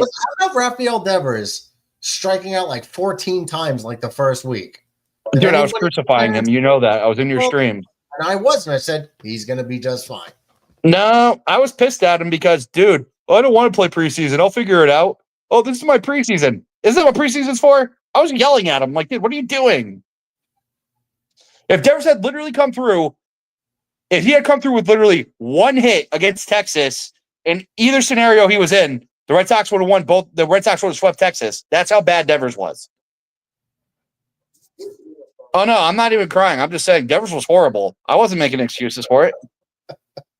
I said he was a dummy for not playing preseason. Let's ask you about. Well, the Yankees win 5 runs, 9 hits, no errors. Rangers 2 runs, 8 hits. The Rangers. How many times do you think the Rangers struck out today? Oh, at least 15 times. 14. Yeah, you said that your guy got him 10 times, so 10. Makes sense. So the rest of the bullpen got 4 more. The Yankees struck out 6 times. They also walked 3 times. Whoa. The Yankees only struck out 6 times? Yeah. What happened? They're like the king of the K. They're up there. They strike out about 9 to 10 times a game. That's unacceptable. They hit 2 homers. Rice hits his 10th. Judge hits his 16th. Judge has his 43rd RBI. Rice has 22. Volpe with 26. He's really slowed down the home run department, but everything else is still really good. I don't need him to hit 60. I don't care how. You don't want to break. Let's put it this way. I want someone to break Bond's tainted record. I really do. Well, it's going to be hard for someone like Judge because Judge spent like 4 years in college and then spent a couple years in the minors. Judge did not like come up like Bryce Harper or a Juan Soto. You know what I mean? Nope. Judge is 33 years old already. He's been in the league since he was, 26? 2016, he debuted. He was a little old. Yeah, he was a little old. I remember. He was older. He was 24 when he debuted. Oh, wait. 8 years old. Yeah, he was 24 when he debuted. So 4 years in college, so 18 to 22, then 2 years in the minors. Then he came up and he was doing good. I think then he kind of got a little nicked up and hurt. He homered in his first at bat, went back to back with another rookie. Barry Sanchez. No. Tyler something. It was both, I think, their first at bats in the major leagues, and they both went back to back. Tyler something played first base in the outfield. Was that the guy Josh Kelly beat the crap out of? Josh Kelly? Joe Kelly. Yeah. I don't think that. And Joe Kelly beat up any Yankee. Yeah, he did. Yeah, prove it. He put him in a headlock and pounded him. That's not true. MJ. You remember Joe Kelly Fight Club where he beat the crap out of that Yankee player? Remember when Joe Kelly beat the crap out of that Yankee player, put him in a headlock and just pounded him? Who was the player?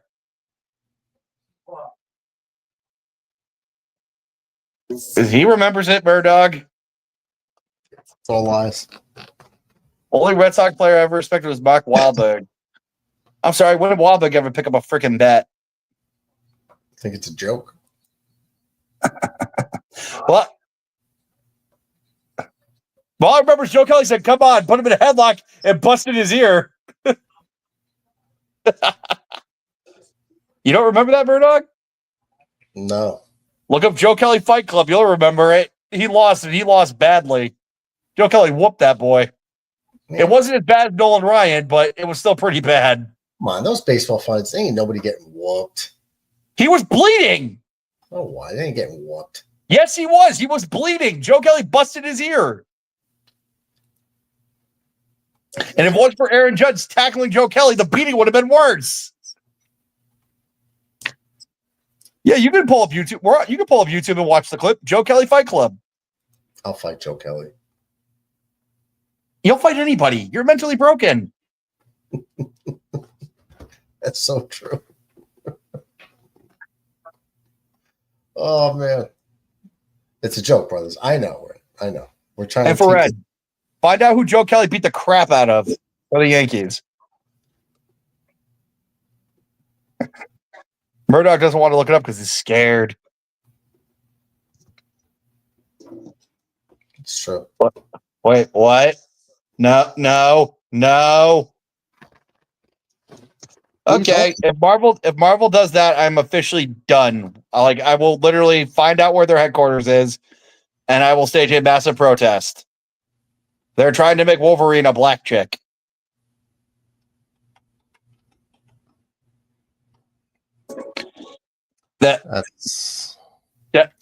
No. Wolverine is actually awesome. He's the only good character Marvel's ever had. Okay, yeah, it was Tyler Austin. Tyler Austin, thank you. Yeah, you hit him with a pitch because they were getting iffy, and he slammed his bat and he started swearing to Joe Kelly. Joe Kelly's like, "Yeah, come on," and Joe Kelly just beats him.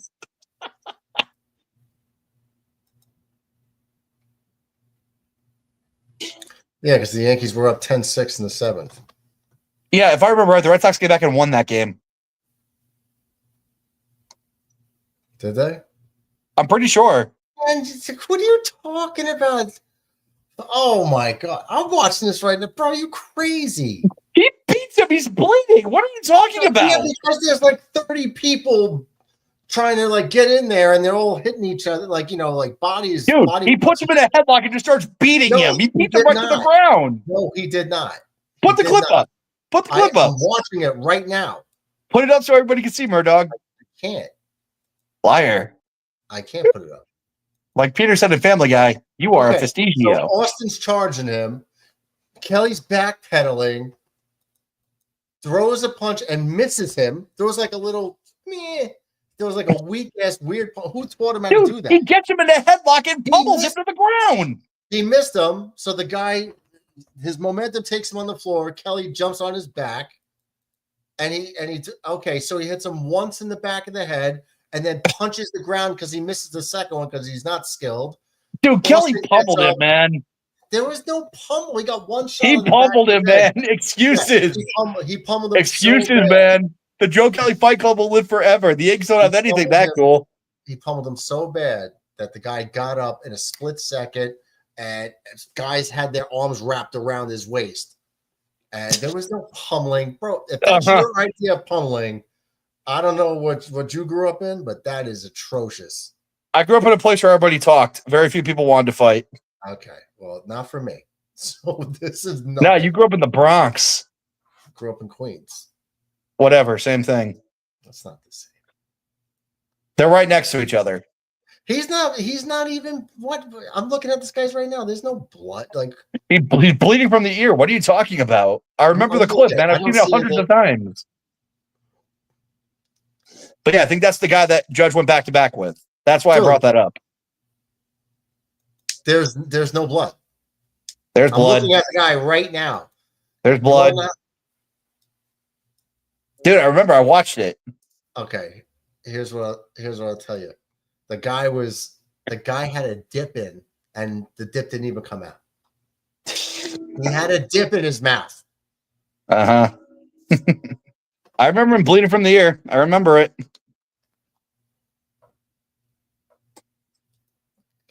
Well, I just watched it and did not see it.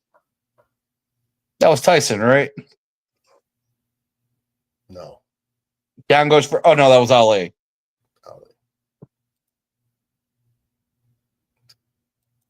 Red says it's not the same thing, Brother Ratcliffe. The Bronx is nothing like Queens. No, it's not. It's they're both in New York. It's the same thing. Have their stuff, but the living situation in the Bronx is bad. Say the crime rate is probably higher in the Bronx. It's New York. The crime's always out of control there, isn't it? I mean, if you're going borough to borough, like there's different types of I don't know. Whatever. We don't have to talk about carjacking. That's a New York specialty. Actually, that's a Connecticut specialty nowadays. Brett says, you brothers kicked ass. Thanks for entertaining me, guys. I'm trying. Glad to help. But the Yankees win. They improve to 28-19. Texas drops to 25-24. Will Warren picks up the win. Not Will Wheaton. With Wheaton. 10 strike, 5.2 innings, 5 hits, no runs, 1 walk, 10 strikeouts. Yeah, couldn't even make 6. What a scab. He lowers his ERA to 4.05. I thought you said he went 5 1/3 because they pulled him with bases loaded with 1 out. It's 5 2/3. I thought you said he went 5 1/3. I must have missed the second out. You did.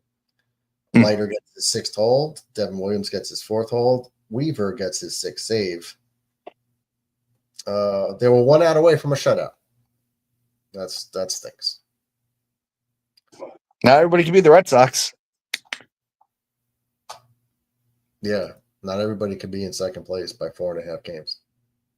Dude, it's May. Talk to me in September when you're in third. At all time, it's for all the struggling teams. I say, well, like the Mets, Met fans are upset that they lost 2 out of 3. I'm like, it's May. It's just It's 3 the days. Mets. May. Who cares? Good job, brother McAteer. Says, good job, the Yankees. DB says, get a Jets win-loss prediction from Radcliffe. I don't remember him guessing yet. 5-11. 5-12. 5-12. The Mets learned a good lesson tonight. What? They're the Mets? Another Red Pretty Sox. sure they know that. Jesus, good call. 5-12. You're saying? Yeah. You sure? My question is though, is that going to be bad enough to get Cade Klubnik? 12-5, man. You sure Clay Klubnik would be the one? Dude, you sure Arch Manning would you watch him play. He's gotten better every single year. And last year, he dragged a Clemson team that had no right being anywhere near the ACC championship. He got into the playoffs. I think Klubnik's going to ball this year. And like I've said before, I would not be surprised if he gets them to a 1-loss undefeated regular season. He's been playing very good football, but the team around him just hasn't been very good. You think if Arch Manning comes out into the draft that they would take Klubnik over Arch? No, but here's the thing. I'd rather have the guy who proved something in college versus the guy who's coming in and run a couple packages. I mean, yeah, he had a couple good games, but Texas wasn't playing anybody when he played. Well, he's going to have a full season. I know. I'm not sold on him yet. I'd rather the guy who's been showing me he's been getting consistently better and is the best high school prospect to ever come out of the state of Texas at quarterback. DB's calling you out. He says, weren't you just trashing a Clemson quarterback earlier? Now the Jets should look at Klubnik? No. No, I was trashing the kid from South Carolina. Who? Sellers? Yeah, not a big fan. Yeah. No, I've always been high on Klubnik. Could be a second-round pick, maybe Sellers. No, dude, I've seen mocks so far saying the Jets are going to take him as their quarterback in next year's draft. Like, what the fuck are you doing? We don't even know how they're going to be. Oh, McAteer, PG-13, brother McAteer. I don't hate the Mets like I hate the Yankees. You guys to me are just a laughing stock. So why the hell would I talk bad about you? Why the heck would I talk bad about you? The Mets made it to LCS last year against the Dodgers. Yippee, congratulations. You made out with your sister. You accomplished nothing. Yeah, we're all. Murdoch, I got that mindset, man. I don't care how far you made it. If you're not hoisting it, nothing you did matters. Why would I trash Trevor Lawrence? I was not trashing Trevor Lawrence. I wanted Trevor Lawrence. I was irritated when we lost him. I was trashing Age Wilson because he is just absolutely terrible. But honestly, if we're going to talk about worst draft busts of all time, it's Isaiah Wilson. That kid is the worst draft pick of all time. Isaiah Wilson. You talking about the offensive guard? Yeah, no, the tackle. Oh, the tackle from Georgia? Yep. I think he's from He has Oakland. he had more arrests for the Titans than he did snaps played. Wow. He had one snap played, got bodied, and he got arrested twice. Yeah, he played one snap. That's it. Yeah. Murdoch or Infrared. Let me ask you this, man. How the hell does 7 wins help the Jets? It just keeps us in purgatory. And a pump. It just keeps us in purgatory, man. I'm tired of purgatory. Straight up destroy everything, nuke it, and try to properly build. If it doesn't work, it's the Jets. But at least they made an attempt.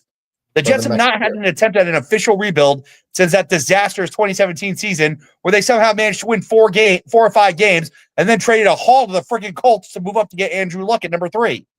Or to get Sam Darnold at 3. So the Jets have not officially ever tried to actually tank. And not to my recognition. The one time they tried, they drastically overachieved. Brother McAteer. Yeah, man. PG-13. I hate PC culture so much. DB says the Yankees deserve the trash talk, and you hush your butt, sir. Yeah, the Yankees are a fan base that talks way too much for a team that hasn't accomplished anything since the Obama administration. What are you going to say when they win a title? What are you going to say then? Damn. Your whole repertoire goes out the window. Okay, then I can start again. The Yankees haven't won a World Series since last season. They stink. No, I'm not. I'm not that guy. I'm not that guy. But 5, 6, 7, 8 years, okay. Like it's at that point now for the Red Sox where you can say, okay, yeah, they haven't won one in a minute, but hey, you know what? At least you still got one more recently than the Yankees, so that works. If that's like what you hold on to, that's a pretty sad thing. Nah, not actually, because the Red Sox made the ALCS in 22 when they had no expectations, and then John Henry decided to be cheap and gut everything. But at the same time, it set him up with some pretty good young prospects. To answer DB's How many losses were the DB? Here's the thing about one-loss teams like that. They always say teams who lose games by a possession or by one possession, that's the mark of a bad team because they can't find a way to win games. They lost 7. Yeah, that's the mark of a bad team. 4 of them were by 3 points or less. Yeah, that's the mark of a bad team. I was always told that growing up. If you find a way to lose, you're not a good team. And you don't have a kicker. That's what happened. We didn't have a kicker. 3 games lost because of him. I kept trying to tell people Zerline wasn't our guy, but I'm like, you guys injured, move on quickly. Nope. McAteer's not calling in because he doesn't want to go rated R. He doesn't trust. I don't want to. Brett says, I'm tired of purgatory too. Quarterback purgatory, tight end purgatory, Ratcliffe. I'm tired of no postseason purgatory. That's even worse. Yeah. Infrared, let me sum this up for you, brother. The last time the Jets made the playoffs, I was 17 in high school. My nephew wasn't born yet. He's 14, and he just happened to pick the Ravens as his favorite team when he was like 6. Kid's lucked into quite a bit of success early on, but he still needs that Super Bowl to actually make it mean anything. They won one. They beat the 49ers. Not when he was alive. Yeah, don't you remember Colin Kaepernick? Okay, fine, but he was like 2. Actually, he was probably 1. He doesn't even remember that. That wasn't 12 years ago? Yes, it was. I was a freshman in college. Let's find this. Dude, that was 2012, 2013. Yeah, that was 12 years ago. Let's find out. I was a freshman in college. I remember watching the game. When did the Ravens beat the 49ers in the Super Bowl? 2013. 2013. 12 years Duh. ago. He was alive. What do you mean, duh? I don't remember the years. So he was alive. So there's that. Yeah, but he didn't see it. He doesn't remember it. Back then the whole family was trying to make him a Patriots fan. DB says Broncos are 5-12 in 2023. 4 losses by 1 touchdown or less. 10-7 the next year. That's not 7, but still, regardless. But you're saying there's a chance. Red can't curse no more. He has to be PG now.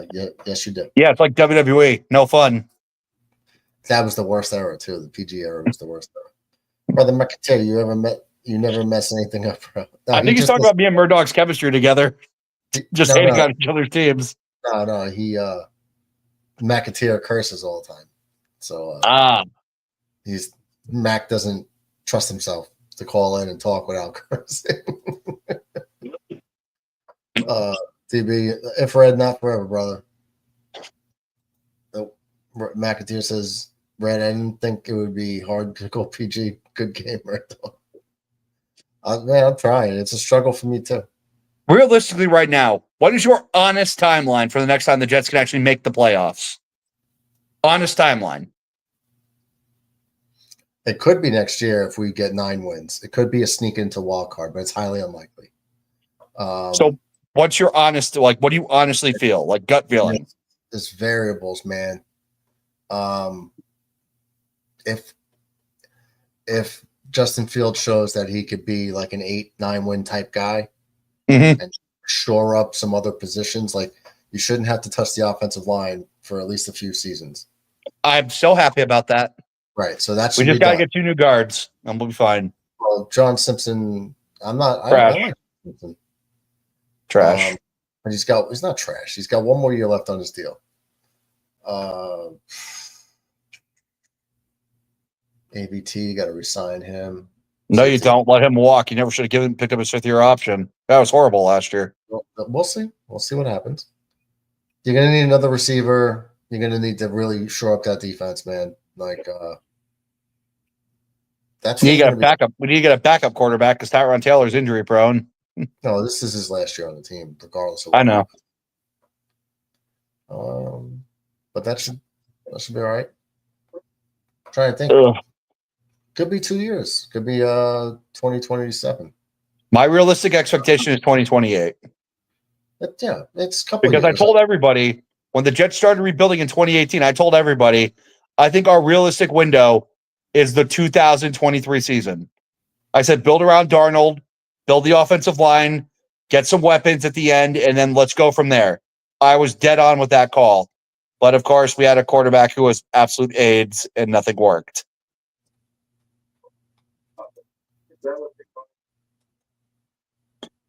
What's up, Peter? Peter Pumpkin Eater in the house.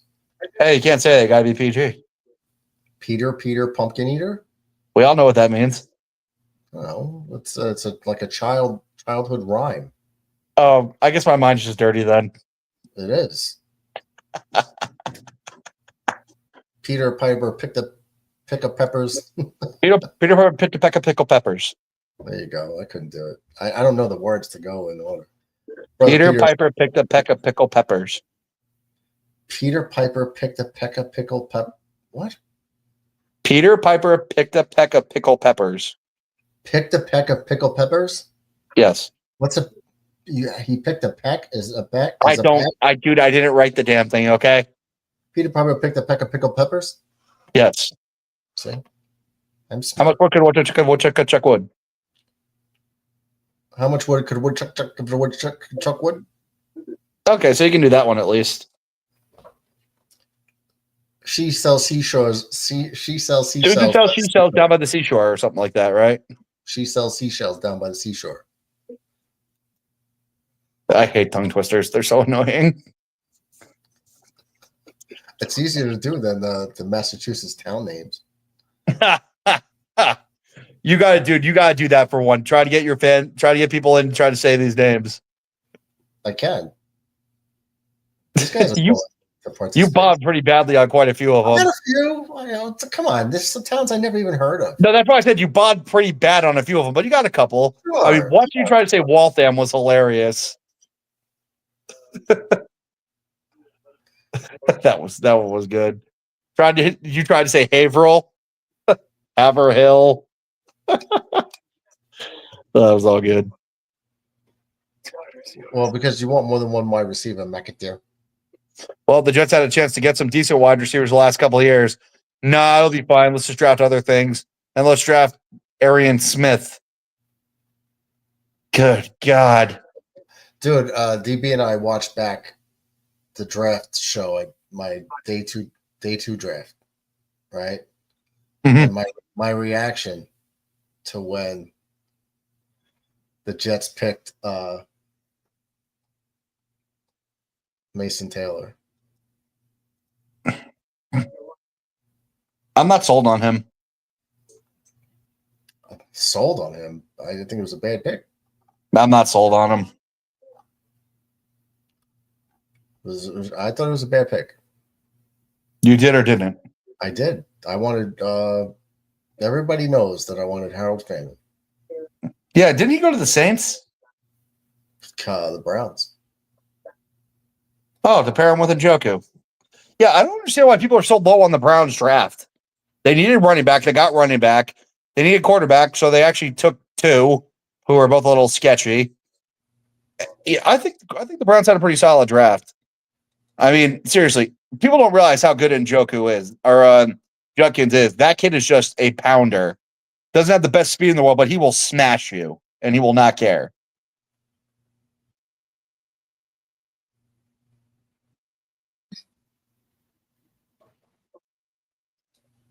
Oh.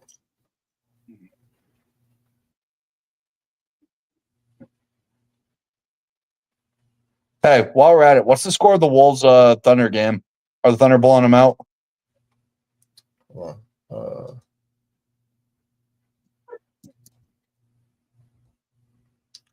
No, they were losing. Now the Thunder's winning by 6 in the third.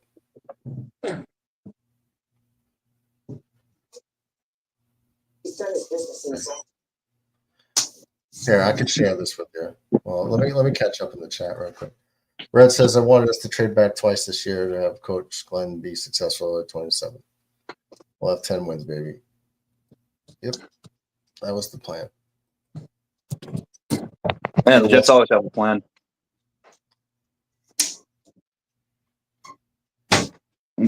Hold on a sec. Bracket, Hey. you better milk those How much things. longer are you going to be using the oven?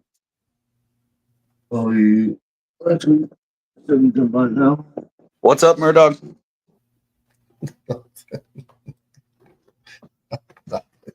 What's up? Arian Smith is a wide receiver 1, bro. The day that douche Swizzle's our number 1 is the day I quit watching the Jets. Okay, dude, those look delicious. They smell good. They look good. Yeah, are those ribs nice? So they've got, Yes, those sir. look good. I told you I live with a chef, but I want to use the oven for something else. What are we going to look to? Just put it at 425. I'm just going to throw some patties in.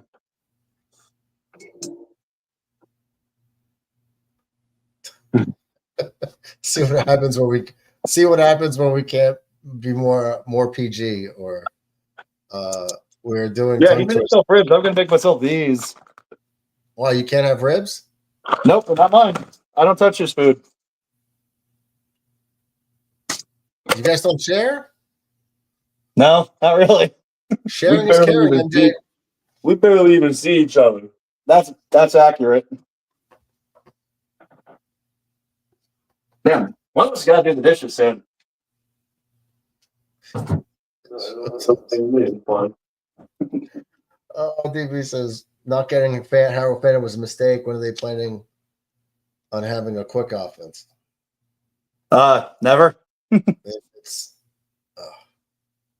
The Jets and planning don't really go together. Because, I mean, how many times do we see Robert Saleh doing this on the sidelines? yeah, emotionless. Just when everything bad happens, just sits there and stares. Yeah, the guy could run his mouth like nobody else. My God, when he came to make adjustments, that guy was the antithesis of freaking Bill Belichick. All gas, no brakes.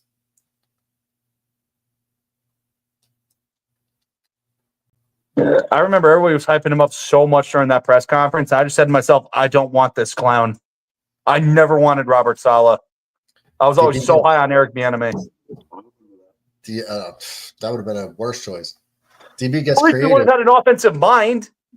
These mother-fathering camp centers. Look, nobody wanted Eric Bieniemy. All the teams kept passing on him. Yeah, I don't understand why. Just Probably, because you have Patrick probably Mahomes a bad interview. Dude, yeah, he made probably a bad interview. Dude, he made Alex Smith look good. That Mahomes one doesn't fly. Okay, so that's like saying Nathaniel Hackett made Aaron Rodgers look good. Alex Smith was nowhere near the player Aaron Rodgers. That's a reach on your part, man. Sorry, I'm not giving you that one. Alex Smith was not that bad of a quarterback. He wasn't, but he made him better. You don't think Andy Reid had more to do with that offense than Eric Bieniemy? Of course he did, but the offensive coordinator has a big say in how things go. Okay, so why does Josh McDaniels always suck as a head coach? Because Josh McDaniels an idiot. But they won so many Super Bowls in New England. That was literally Belichick and Brady. That's it. That was Belichick and Brady, man. Oh, so maybe it wasn't Bieniemy and it was more Andy Reid, wasn't it? I'm not saying it was all Andy Reid, but I wanted Bieniemy because the guy's a good offensive-minded coach. That's just what you call checkmate. That's what? It. That's what you call checkmate. No, I'm not calling checkmate because that's a bad example. McAteer says, "You eating 4 racks of ribs? Sounds fishy, bro." No, MJ's not sharing with brother. MJ will devour all that stuff by himself in about 20 minutes. He is. Did you just finish a railing? But my God, if he likes something, he'll eat. No, that looked like he could definitely knock those off by himself for sure. Yeah, that's a one man show right there. You want some good barbecue? Bear's barbecue is really good, but they're expensive as hell and their portions are crap. DB wants to know, Radcliffe, do you like fish sticks? I'm not Kanye West. On South Park. Nice try, but no cigar, buddy. We were better off keeping Brownlee over Smith. All right. Let's just see what this guy does. Who the hell is I don't know. Brownlee? Jason Brownlee. He was a What's UDFA. that guy like 6th string? Yeah, he was a UDFA. Didn't really get to play much. I know. I thought someone he's better. After pounding 612 boys. Ratcliffe, you drank all the beers or MJ did? These are all MJs. Damn, we're gonna have to get him into a clinic. I don't drink. Okay. The only time I drink is when I finish up a 7. Guys, I'm gonna show you guys I'll show you guys my reaction to Mason Taylor's selection.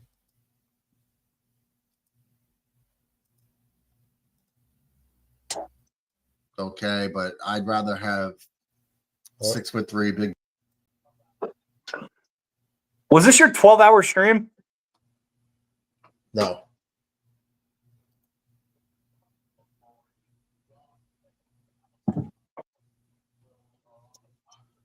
Oh, dude. They're clapping. All right, so there's a little bro hug, another little bro hug. Here's a fist bump for you. You can get a hug. I liked when Joe Douglas was like, that was cool. But they're more reserved. PG. Up in the trash can. They just did it. Oh, you finally dumped that old McDonald's soda? They just drafted Mason Taylor.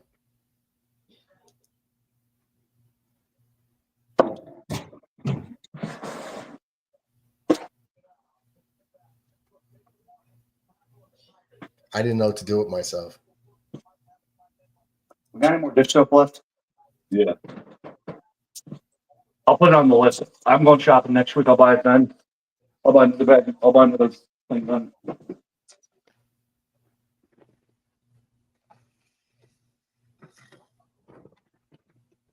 Now I'm trying to fall out of my chair and hide from the world.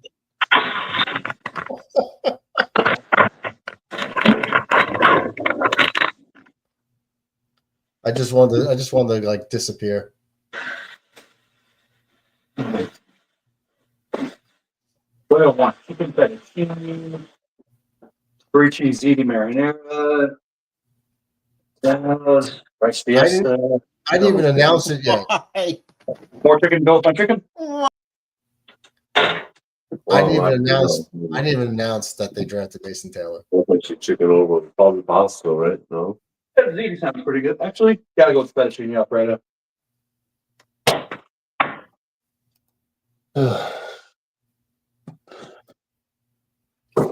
Oh, by the way, Anthony Edwards got hurt. Funny. Coach Sally, you sucked. Yes, he did. Back there says Selfs, bro. I'm boycotting his restaurant, Ratcliffe. I'm telling all my friends. Only problem is we're all in California. Dude, the guy works in a freaking the guy's a chef. He gets access to food all the time. The one time he does bring stuff home, I don't care if he doesn't share because typically I'm not here. Right now it's only 10:30. Right now I'd usually be at work, probably just getting out, or he'd be passed the fuck out or passed the hell out with something burning in the oven. Ratcliffe, go sit I in the caught corner. myself. No, you didn't. You can't go back in time. Let's put it this way: the number of times I've come home and found him asleep on the couch with something in the oven is a little concerning. Literally, I think the Five, chat but close. bust his chops. Literally two. Five. Literally two. Red's been a Jet fan 37 years. Never seen 3 running backs be underutilized my whole life. They use all 3. Just at the wrong times. Murdoch, let me ask you a question. Okay. Pull up the Jets pull up the Jets schedule, please.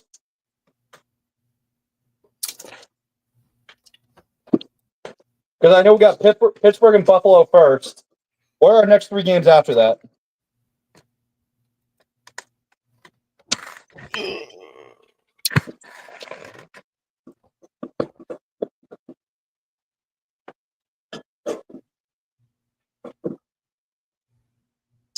Oh, you want to do Pittsburgh with me and Kyle?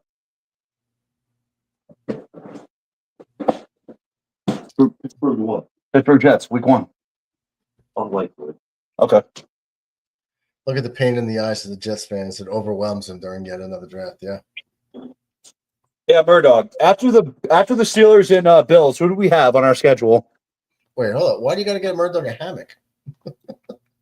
Hammocks are awesome No, but why? Why does I got to get Murdoch a hammock though? because they're great to sleep in. You ever slept in a hammock? I've been in one. I don't know if I've slept in one.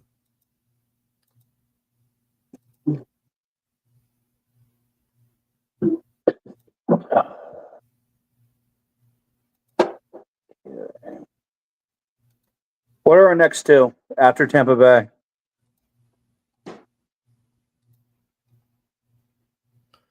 At Miami and then home for Dallas. Honestly, upside 1-4, realistically. At the best case scenario, 2-3. Agreed? We could be 2-2 going into at home at Dallas. We could beat the Dallas Cowboys. We could definitely beat the Broncos. I don't see us being able to go into that game 2-2 because I don't see us being able to knock off any of the first 3 teams we play. What happens if we're 5-2 going to Cincinnati week 8? If we're 5-2 going to Cincinnati, then what was it I shaved my head for? 12-5? 12-5. Yeah, so If we're 5-2 here, then lose to the Bengals, 5-3. let's put it this way. If we go into Cincinnati at 5-2, 7-3, 7-4, 8-4, 9-4, 10-4, 11-4, 12-4, 12-5. I love you, brother, but I'm not so sure about that. And that's how you get there. 12-5, man. If That's they how go you- into Cincinnati at 5-2, I would be shocked. It'd be like when they were 7 and what were they? They were 7-4 back in 22 or 23 before they completely collapsed.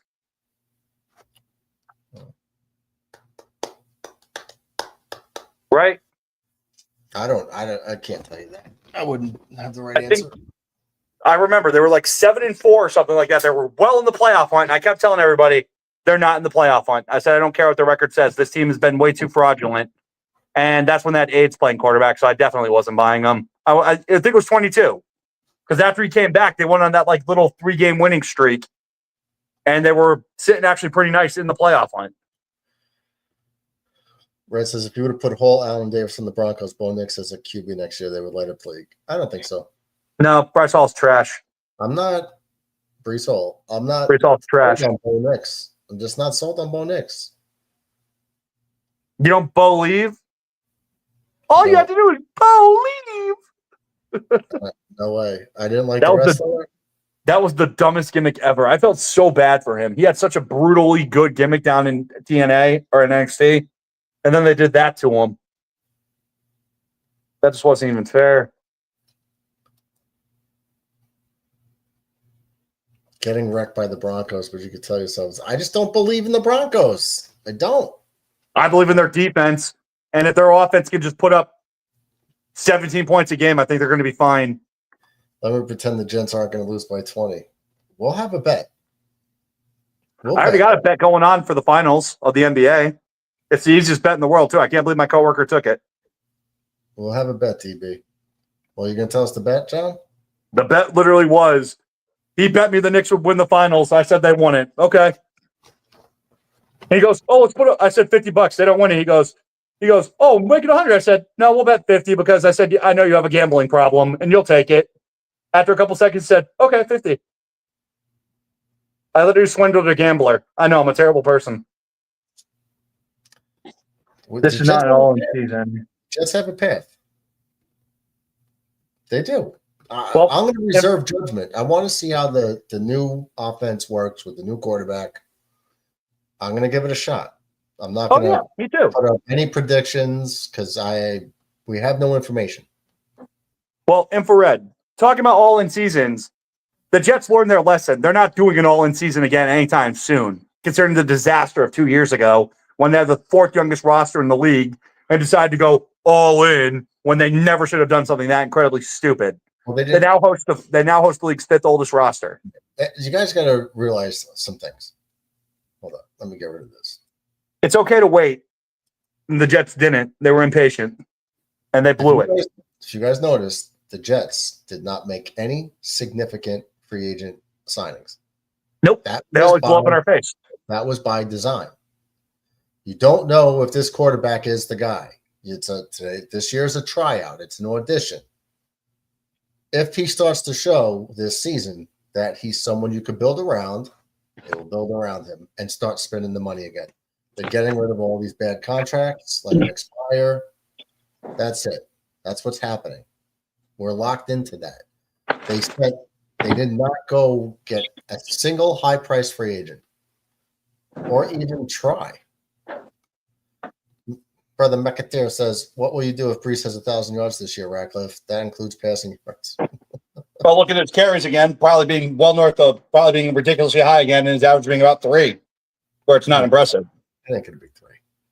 When he had that 1,000-yard year back in 24, no one would, or 23, no one would shut up about. You realize he carried the ball like 45 times against New England in the final game of the year, and he barely eclipsed 1,000 yards because he finally had a 200-plus yard game. But he did on bulk carries where he was averaging less than 3 yards per carry. If the guy's not ripping off huge runs, the guy's not doing anything. Brees Hall is the most overrated running back in the league by far. I've tried to warn people about this for years. And this will be his last year as a Jet. They'll see what he God. is. I hope he tears his ACL and he's out of the league afterwards. I can't stand Brees Hall. We've been wasting our time with him when the guy's proven he's not our guy. But they just won't let him go. I hate players like that. Brees Hall. Brees Hall is not trash. You guys are bugging. He's trash. What do you mean, you guys? Brees Hall's trash. Infrared, you want to know a scary statistic? You take out every single career run of Brees Hall, his career average is less than 3 yards per carry. Yeah, the guy either rips you off a big run or he does nothing. There's no in between with him. 12.4% of his runs were for 10 yards or more. That's incredibly high. Yeah, it was like number 7 in the NFL. He's just not. He's not that guy. And here's the sad thing: he doesn't have breakaway speed because he gets caught all the time. Right, but he's a home run hitter. I don't think he's an in between the tackles guy. He's an outside guy. He is because that very first run of 2023, he broke off a 13-yarder to the outside, to the left-hand side against Buffalo, and then we all know what happened from there. He's an outside zone guy, outside guy. That's it. He's not in between the tackles. Braylon Allen is between the tackles guy. That's it. Thunder and lightning. How are those ribs treating you? They looked it.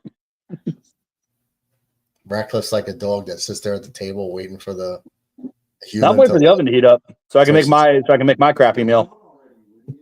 It is. If they use Allen the way they should, his numbers will be lower. Well, yeah, all short yardage. All short yardage should be okay. Braylon. No, not all short yardage. All carries should be Allen and whoever his backup is. And Brees Hall should just sit on the bench as third string. You're lay off the drugs, bro. I don't do any drugs. Honestly, I hope Brees Hall has a pretty good year, but the Jets are pretty bad. That way we can flip him at the deadline, maybe get a second rounder for him because some team will be stupid enough to do it. Brett says the only thing I like about the new regime is that they are trimming the fat. No more signing dinosaurs like Dwayne Brown, Tyrod Taylor, Al Woods, and Hassan Reddick. Well, in all fairness, Reddick wasn't exactly a dinosaur. It was just a very, very dumb trade. For who? Woods? Reddick. Oh. Yeah, well, they knew he wanted a new contract, and they're just like, nah, it'll be fine. Not the reports that I got. The reports that I got was that they understood he was going to play out his deal with the Jets. Now, what happened was they traded JFM after that. And then his agent said, we got leverage now. They just gave away a defensive end. So now we could hold him over a barrel. If we didn't get rid of JFM, they wouldn't have pulled that. Brett says, what Brother Ratcliffe fails to realize is that Keith Carter never created gaps for our running backs. He sucked. I didn't like Keith Carter, but you can't blame it all on him. The offensive linemen have to do their job. The coordinator or the coach can't create these for them. They Can't have can't make holes. Yeah, you could tell them what to do. If they don't perform, that's on them. Exactly. I mean, McAteer says, thank God our coach wasn't Tom Kenzie or Tom Cable. That guy could not run an offensive line to save his life, and he was terrible. the Raiders guy. Yeah. Brother McAteer says it's a tryout, but not with a good squad. So is it giving him the full chance to show his skills? I wish we gave him everything and figured it out now. Then we can get a QB next year. Well, why would you if you give him everything and he figures it out? Why would you need a quarterback next year? You're good with this one. Put it this way: if Justin Fields pans out, it's like, yo, this guy can move an offense. We could win with him. You could flip that first round pick with all the quarterbacks that are going to go. Man, they'd be set. Everyone except me wanted Saquon Barkley gone. He went to Philly and had a phenomenal year. I don't think that the Giants should have got rid of him. The Giants didn't want him gone. Well, they just didn't want to pay him. Yeah, exactly. McAteer says, if Fields doesn't work out, if he does, get a playmaker. That is his day one starter. Sure. Well, DJ says, Murdoch and Chatham back, so the Yankees won. Yankees win. The Yankees win. Go Bills. Said nobody ever. The only good thing about Fields is if he works out, great. Okay. Yeah, that's awesome. If he doesn't, oh, well, it's not like the Jets are losing another year because, what's 15 years at this point? I mean, the playoff drought can almost drive a car, but who's even noticing? The problem with Saquon Barkley is that the Giants knew they were a bad team, and they didn't want to pay the running back $15+ million a year to be a 4-win team, whatever they were. That's the problem. Right? DJ, rent's still due on the first, buddy. I mean, we got the smallest cut, but we're still getting some of that rent money. What are you talking about? Rent's due on the first to every team in the division that has a Super Bowl. So the Patriots get the most, Miami gets the second amount, we get whatever's left, but, they still have to pay rent to be in our division. Doesn't Miami only have one? 2, back-to-back. They went back-to-back. Okay. No one ever remembers the second one because they didn't go undefeated because John Shula in his grave still won't shut the hell up about that. They still pop champagne, the ones that are still alive. Yeah, I know. It's pathetic. Yeah. I think when a team starts 14-0, that they only played 14 games back then. Yeah. They did go 17-0, though, so you got to give them that. So did the Patriots. No, the Patriots were 18-0. Well, no, didn't they go 18-0? 18, right? 18, right? 2 playoff 18-0 with 1 giant loss. That's the meme. I've never seen Fields throw for 275 yards consistently. I have a problem with that. That's not the offense. The offense is running game. Fields was balling last year. Pittsburgh benching him was one of the dumbest decisions I've ever seen. And then to not go back to him when Russell Wilson was prolapsing, I don't understand that. I wouldn't be. Do you care about the stats, John? If we're winning games, do you care about the stats? Nope. But then again, the Jets very rarely win, so seriously, there's nothing more debilitating than going to a game with the mindset your team is going to lose. And for let me ease your mind because he never had coaching like this. Oh, we don't know what we got in him, Mac. Nope, I'm not sold on. I'm not sold on Glenn and or the front office after that draft in the second half. We don't know what we got yet. It's all wait and see. And this year, I'm just going into it and like the whole season, I'm just like, let's see what happens. That's one thing Jets fans do too prematurely. It's as soon as we get a new head coach or we get a new GM, it's like, oh my God, they knocked it out. They killed this draft. They did this. They did that. It's like, gotta wait and see. Because every time the Jets get a new coach, a lot of the fan base is like, oh, that's it. That's our guy. Yeah. Look, when Saleh got hired, everybody wanted Saleh. He was the coach in that cycle. Not this guy. I wanted him because I wanted that. I wanted the energy he had on the sidelines with San Francisco to be what we were getting. But when you put a guy like that in charge of everybody, then he became very corporate and wasn't the same guy. Not to mention the embarrassment of, oh, we're taking receipts. Dude, shut up. Let's see. Hence the laugh. Brother McAteer. Thanks for easing my mind, Brother McAteer. I'm not buying it anymore. A-Rod messed me up completely.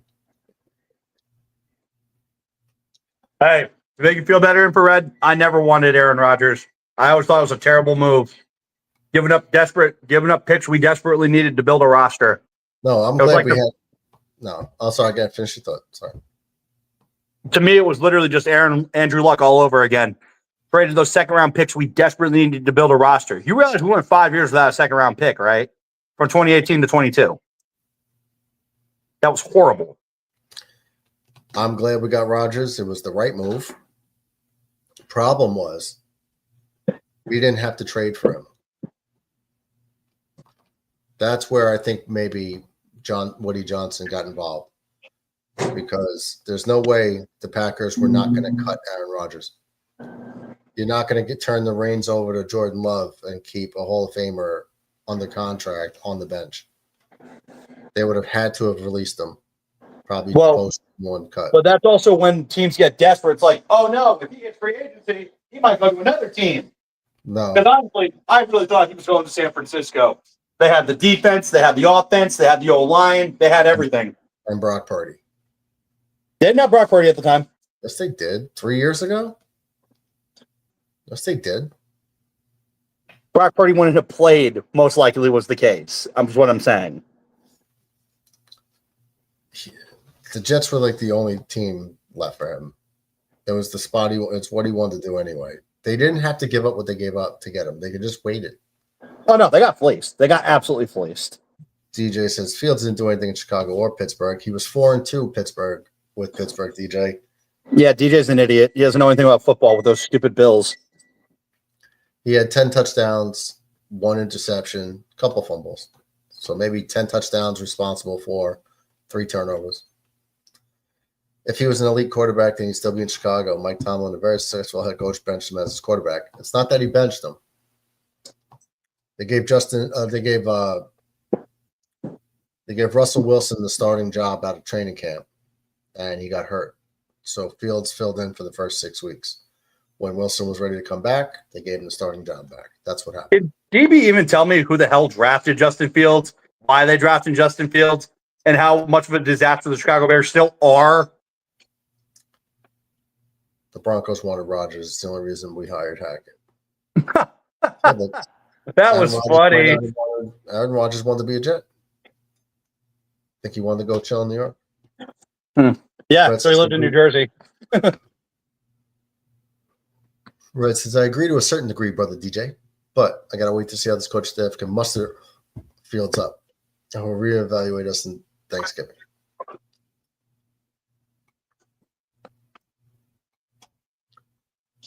Huh? What are you making anyway?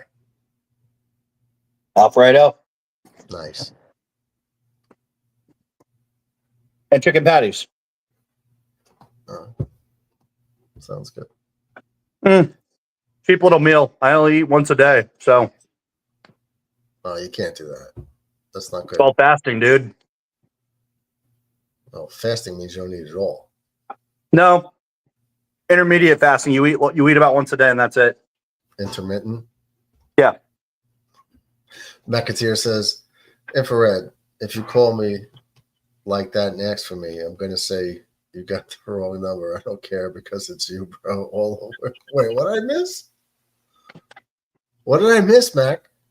I don't know, something about pedophilia. If you call me like that and ask for me, I'm going to say you got the wrong number. I don't care because it's you, bro. I'm confused. Panthers take game 1. Yeah. They're going to win that series.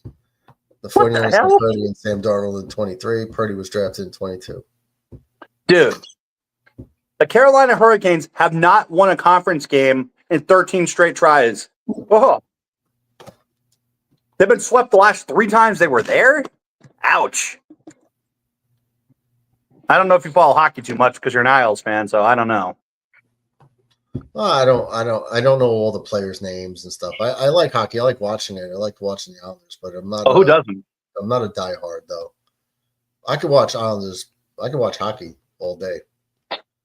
Anybody with a brain could. Hockey's great. I don't know it like I know football and baseball. Intermittent fasting. Red says, Brother McAteer, thank you for always keeping it real, bro. Same here, John. I don't eat before 10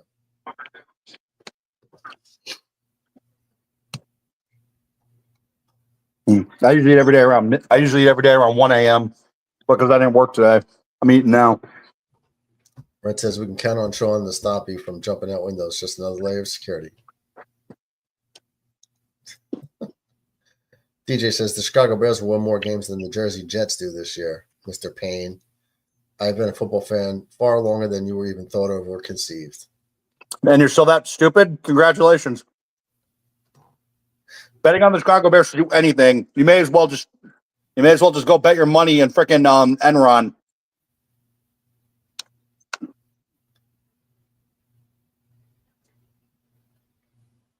What's going on here? What happened?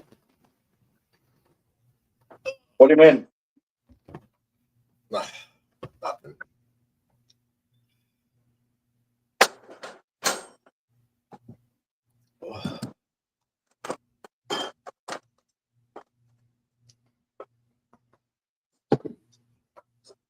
Hey, DJ, does just not winning Super Bowls cause that to happen? Like your brain just to completely rot and your team to be completely irrelevant always?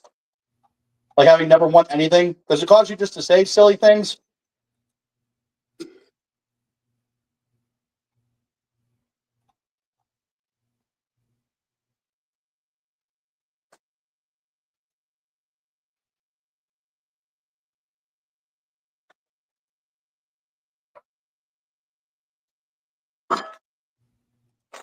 There you go, John.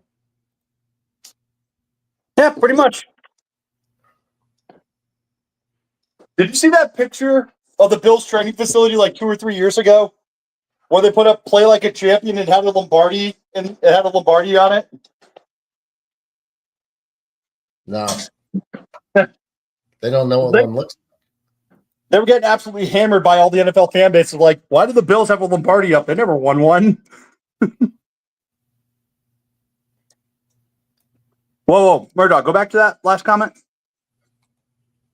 Okay, I thought you said the Bills. I was about to say, when the hell did the Bills win a Super Bowl? I misread that. Although the Bears have their own stadium, though. I'd rather have a Super Bowl. The Jets would have had their own stadium. Wasn't for a corrupt New York congressman. Is his name Woody Johnson? No. Sheldon Silver? I know who you're talking about, but I just blame everything bad on Woody Johnson at this point. Is there an auto wreck? Woody Johnson definitely had something to do with it.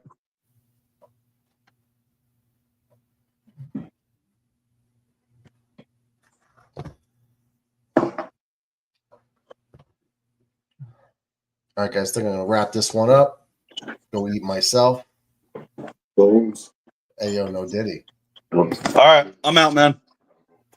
Ratcliffe, MJ, always good to see you boys. Later. Damn, MJ, how tall are you? 6'3". Taller than me. Jeez. Hey, yo, don't get too close. All right, I'm standing behind him on the side like this. We're not back to back. Hey, yo. But he's taller than I am. Just kidding. But Murdoch, he might be tall, but unfortunately he is a ginger. So that hurts. DJ says, how many wins do you predict the Jets win this year, Payne? That's John Ratcliffe. The Jersey Jets won theirs in 69. I'll bet you the Bills will win the Super Bowl for the Jets make the playoffs. Blah, blah, blah, blah, blah. Either or get off the pot, win a Super Bowl, or just shut up at this point. No one cares. That's not going to happen, TJ. I would bet that the Jets make the playoffs before the Bills win the Super Bowl. And you guys are close, too. I just don't think you can do it.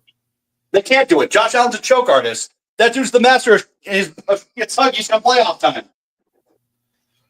Red says, question for Brother Ratcliffe. Would you rather go to 4 Super Bowls and get no dubs or be a Jet? Jets, we have a Super Bowl ring. I want hardware at the end of the day. I don't care. Because at the end of the day, if there's a club for champions, the Bills still aren't allowed in. Infrared says, Ginger's fudging rock, bro. Okay, that one's for you, man.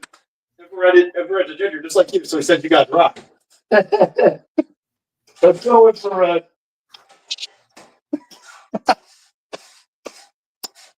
You only wish you had Josh Allen. That's a fact. I don't want Josh Allen. I want Josh Allen. I wish. No, I don't want a guy who's proven he didn't deserve to win MVP and can't win a playoff game when it matters. I'd take Josh Allen. I wish that we had him. Well, actually, perpetual failure is a Jet specialty, so makes sense.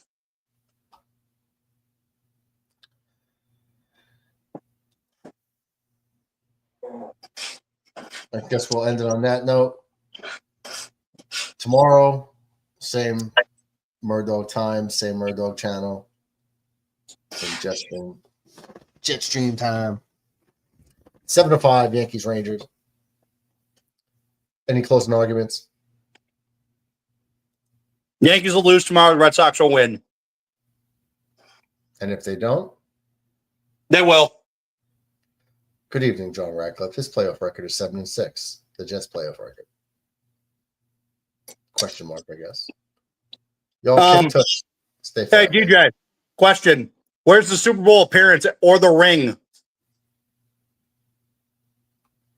And by the way, haven't you lost like 5 games to Patrick Mahomes? Like the guy you guys called Daddy, who you hand-delivered to the Chiefs because you're morons? Oh, that's right. You did. They can never live that down. The one team they can't beat is the team who keeps getting Super Bowls because they gave them the quarterback. Idiots. Ladies and gentlemen, it's been a pleasure. I will see you guys tomorrow night, 7:05. Take care. Comb your hair. Peace and hair grease. Later, guys. See you tomorrow, brother. Chat. Maybe. See you tomorrow, guys. All right. At DJ, take it back. You take it back, sir. At least I go to games and watch them. Whatever.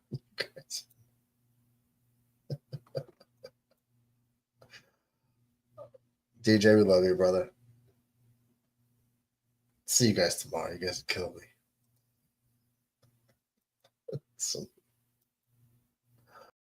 Girls with the nails done.